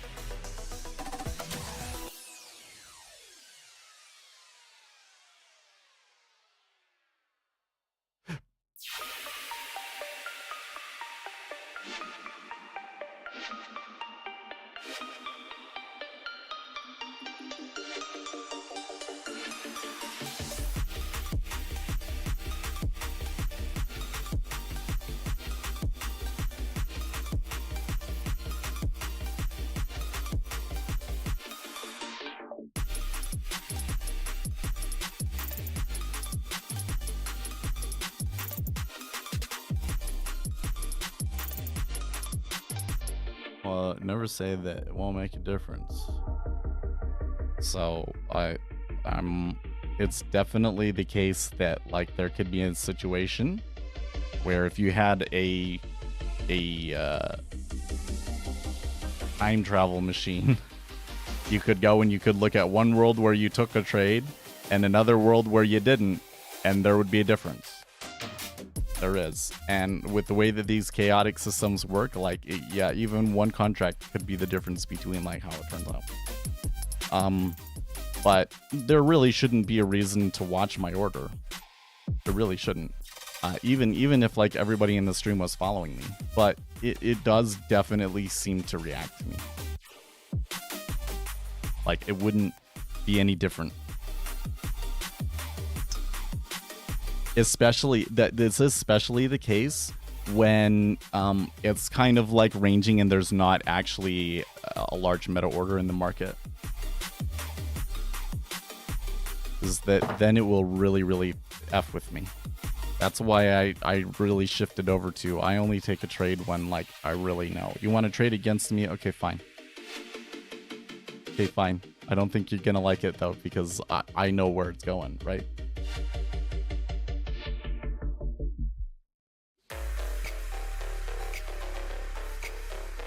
You should know every order has some degree of impact. Every order has some degree of impact. And so to say that any, one order is irrelevant is not true. It has some impact. And is there a situation where that one order is the difference between it goes up or down? Yeah. There are situations like that.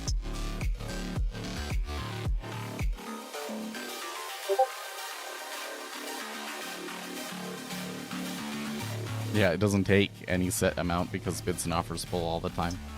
Yeah, and they react to the flow that comes through, right?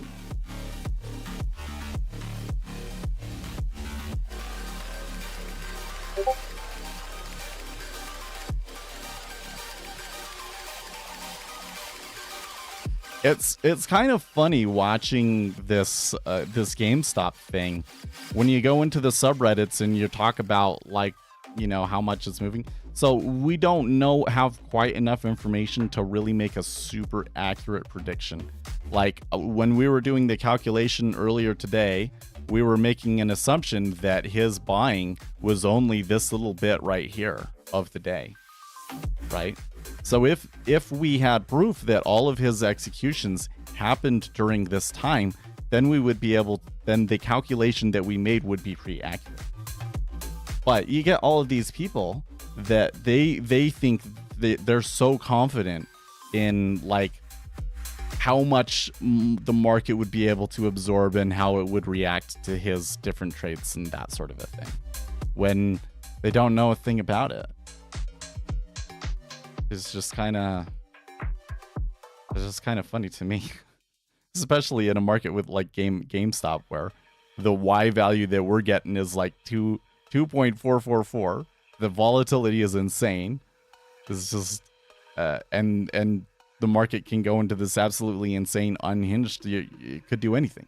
Could do anything. But the treasuries, I'm telling you, man, if it's ranging, if there's not actually a thing going on, and I recognize that, and I start to try and play that range, like that's exactly when that range has a false breakout, and every freaking time. It's like some market maker is trolling me.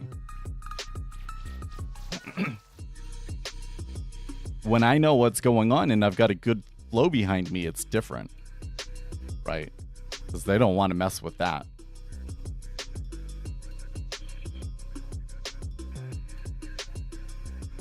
So that's kind of where the trick is, like knowing when there really is a meta order that's going to be coming through. But you know, in the summer, not as many opportunities.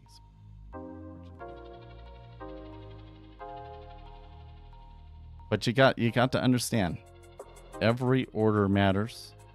I mean, not only does every order matter, but like we can calculate how much every order matters.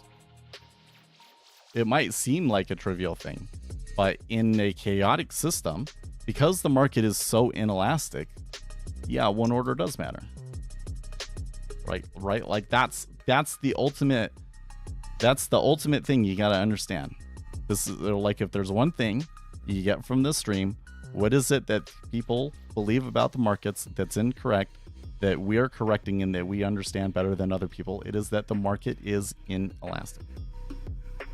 That means that small orders matter more than you think they do. That's what it really means. It means it's just a square root law. The square root law. Yeah, this guy up here, if he's trading this size and you're trading this size, he's going to have more impact than you, for sure. Okay?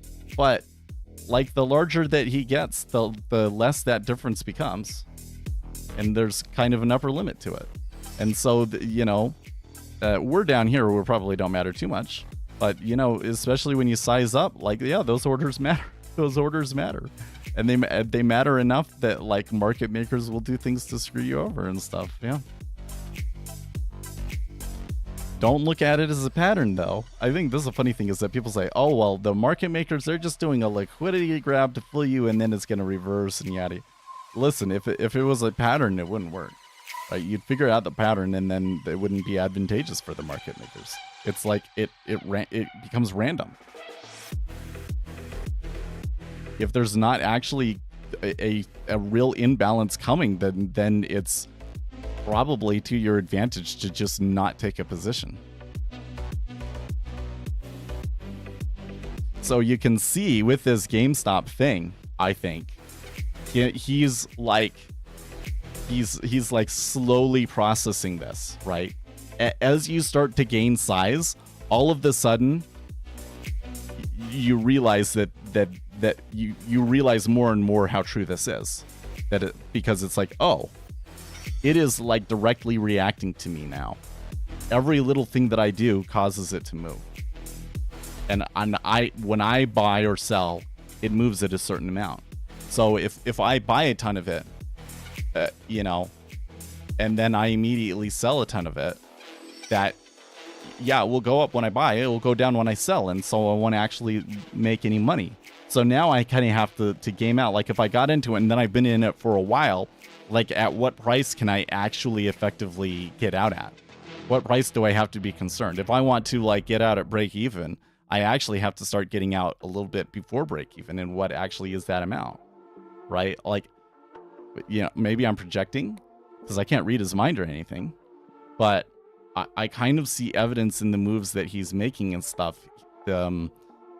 Roaring Kitty slowly figuring this out and trying to figure out what to do about it. Because he thought that he would be up and with plenty of buffer by now. And instead this morning they are testing him. 26, there's still a ways to go, but they did breach a new low since we were talking about it. There was some real stops in that candle too.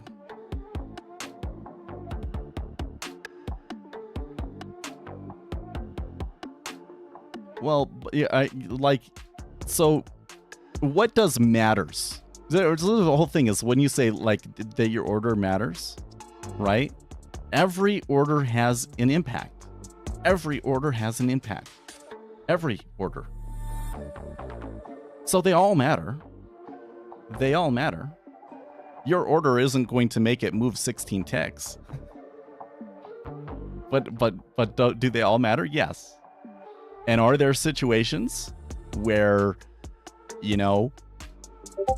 because of the chaotic system that we have and the fractal nature of it and everything, the difference of one contract can be the difference between it, it goes into an uptrend or downtrend? Yes, those do happen. Those do happen, right? You get what I mean by like a fractal system, right? Is if you have some function, f of x equals blah, blah, blah, blah, blah, blah, blah, where x is the previous x. So like f of x1, where do we get x1? That is the answer of the f of x0, right?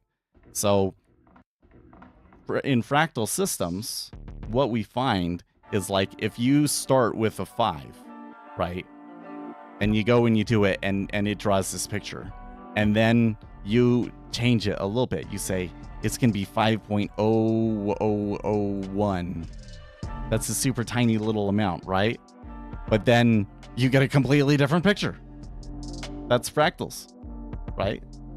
So if every order matters, are there situations where if you had a time machine and you could do a world where you took the trade and you didn't take the trade, would you be able to see a difference in the chart? Those situations do exist. I'm not going to say that they're the majority of the times or anything like that, but they do exist. Every order matters. You have to consider every order. Standard version jigsaw tape is, what do you not like about the tape? You're talking about the reconstructed tape?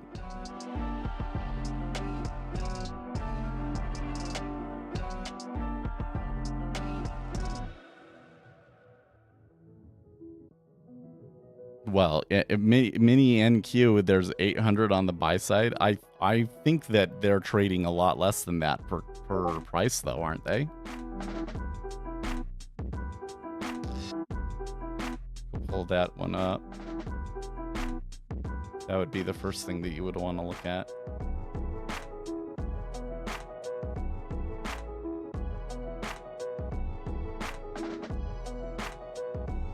Oh, sorry, we're still in June on NQ, aren't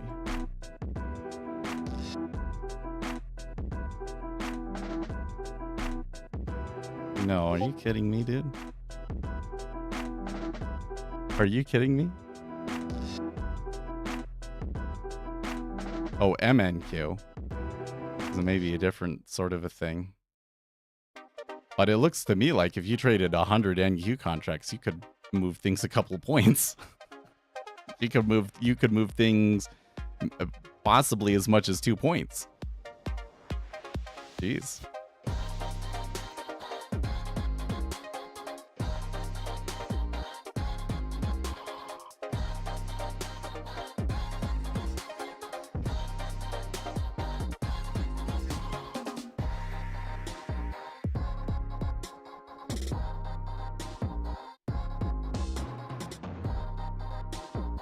You're not actually looking at NQ depth of market when you said that, were you?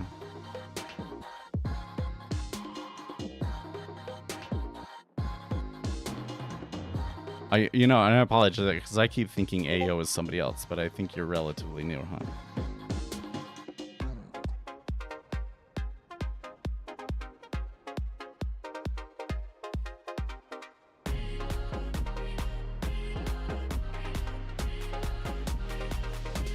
Small market, big impact, bigger impact, smaller impact, but the impact is still there and exists on the whole point, and one small point of impact can cause 100, yeah. Right? This is like your impact is only so much, but there's this little point where that super teeny tiny amount is all it takes to push it over the edge. Yes, that is exactly it. And like this is the point. Like the two things that you got to know, right, is that it's inelastic, and that we can calculate it, right? So think of it like a rubber band, because everybody thinks that the market is elastic. Man, I tell you, NQ is that. I'm looking at that and I'm like, that seems like there's something going on, like it's volatile, but I think that's just average volatility for NQ, isn't it? Okay, so like if you think about it as an elastic band, okay, if I put an elastic band between my fingers here, then as I pull my fingers apart, that elastic band is going to exert a force on my fingers that's going to want to bring them back together. And this is elasticity. And so when we think about markets, we generally think about elasticity. Like you will hear about the elasticity of supply and demand and things like that. Like if all of a sudden people start trying to buy a lot of a certain thing, well, that will cause the price to go up. But then what will happen is that will incentivize suppliers to make more of the thing. And so then the price will come back down. And so there's a limit. It can only go so far, and then the market dynamics will bring it back together, right? And that's how most people think about the market, is they think, well, there's this fundamental value that somehow we calculate what that stock should be, and all available information is factored into that fundamental price. And then there's volatility around that price, and it can only get so far away from that price before it will get pulled right back to it. And that's an elastic market, and that's the way that people think that the market works. The reality is that markets are inelastic. What does inelastic mean? That doesn't mean that they don't have elasticity. It's inelastic, which means it's the opposite of elastic. So if we go back to our rubber band, if I move my fingers apart and I have that rubber band that's inelastic, then what happens is the rubber band just stretches. I move up here and the rubber band is still loose around my fingers because it's inelastic. Okay. Meaning that, like, if I come in and I buy a ton of something, like, there's absolutely nothing stopping it from somebody else coming in and buying it and continuing to push it up, right? But there is this one little caveat, and that is within a 45-minute period, you damage the liquidity, you can only get so far. You can only get so far because of the liquidity.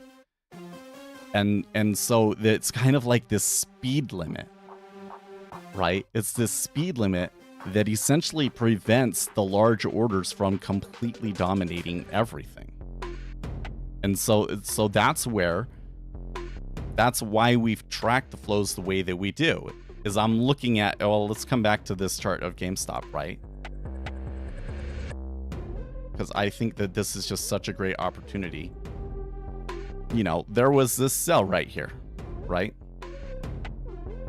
So if he's selling his calls, that's probably what it was Roaring Kitty selling his calls. He has a certain impact on the market, and the impact of him selling 40,000 calls was this, right? Now, after that, the typical market theories would say, it should come back because the fundamental value was here. It should come back to here. Well, no. What you're typically going to see, and you see this in the treasuries a lot, is, move down and then it just goes flat. Because no other large meta orders. It's not going to move anywhere. Those not only do all orders have an impact on price, but those impacts are permanent. Okay, that it started coming back the other way suggests that there was a counterflow. Perhaps he started buying immediately. I don't know if this right here was all his buying. Maybe he was buying this whole time. I don't know. But there was some sort of a counterflow in GameStop that caused it to come back up.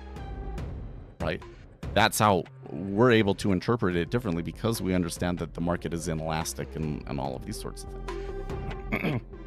We can also do things like, you're going to get into this situation. If it's somebody that's smart, if it's a large institution, they know how to break their order up and what the optimal number to break it up into is. So then they will trade it in multiple legs. So if we know that, we can kind of game out how much flow am I going to see in each leg, and could there be a potential other leg, because, I know why they're trading it, and ergo I know how much volume should come through off of that. And I know that there wasn't enough in that first leg, so we should wait 45 minutes and there'll be another leg, right? That's how we're able to game those things. That's why it matters. Every order matters. And retail traders, they think that only the biggest guys can actually have an impact on the market, and everything else is like the market barely moves. Well, here you can see it in GameStop, man. Okay, buying 4 million GameStop shares has an impact that is at least that. So do with that, and it is a square root law. That means that if you trade double that, it won't move twice as much. It will move 1.41421 ... Square root of 2 is an irrational number. Yeah. If you trade 4 times that, then it would have double the impact. That means that to get a move that is from here to here, you would have to trade 16,000 contracts. 16 million contracts.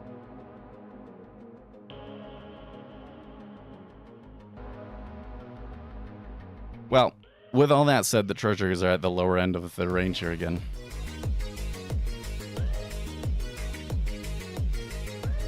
I'm curious to see where we end today. I'm not quite sure what's causing this behavior where it's moving across such a wide range in the treasuries, but I sure don't like it. There is a big order out there now at 23, so that's kind of interesting. But I think even though I probably could have made money off of some of these moves, I think that not taking a trade was the call that I want to make in my system, because if there was a large sell meta order, but it was not creating really strong correlated trend with the treasuries. So it's not really the situation that I was looking for. I do find it a little curious, though, that it's not clear to me that you're getting that consistent sell in ZN until, almost the news. But then they're not correlated very well, so the Japanese yen went lower and the treasuries did not. And then what about GameStop? We'll give one last look at that. Well, they were pushing some new lows, but they've recovered about $1 or so. But it is kind of looking like, again, like the activity has died down. That like some of the excitement and stuff has been dashed. So it'll be interesting to see how these guys are feeling on Monday morning. But again, at below 26, I think you might start to see things shift after 26. We'll see. Guys, I will see you Monday. Hopefully we do our programming on Monday, right? In the meantime, stay excellent.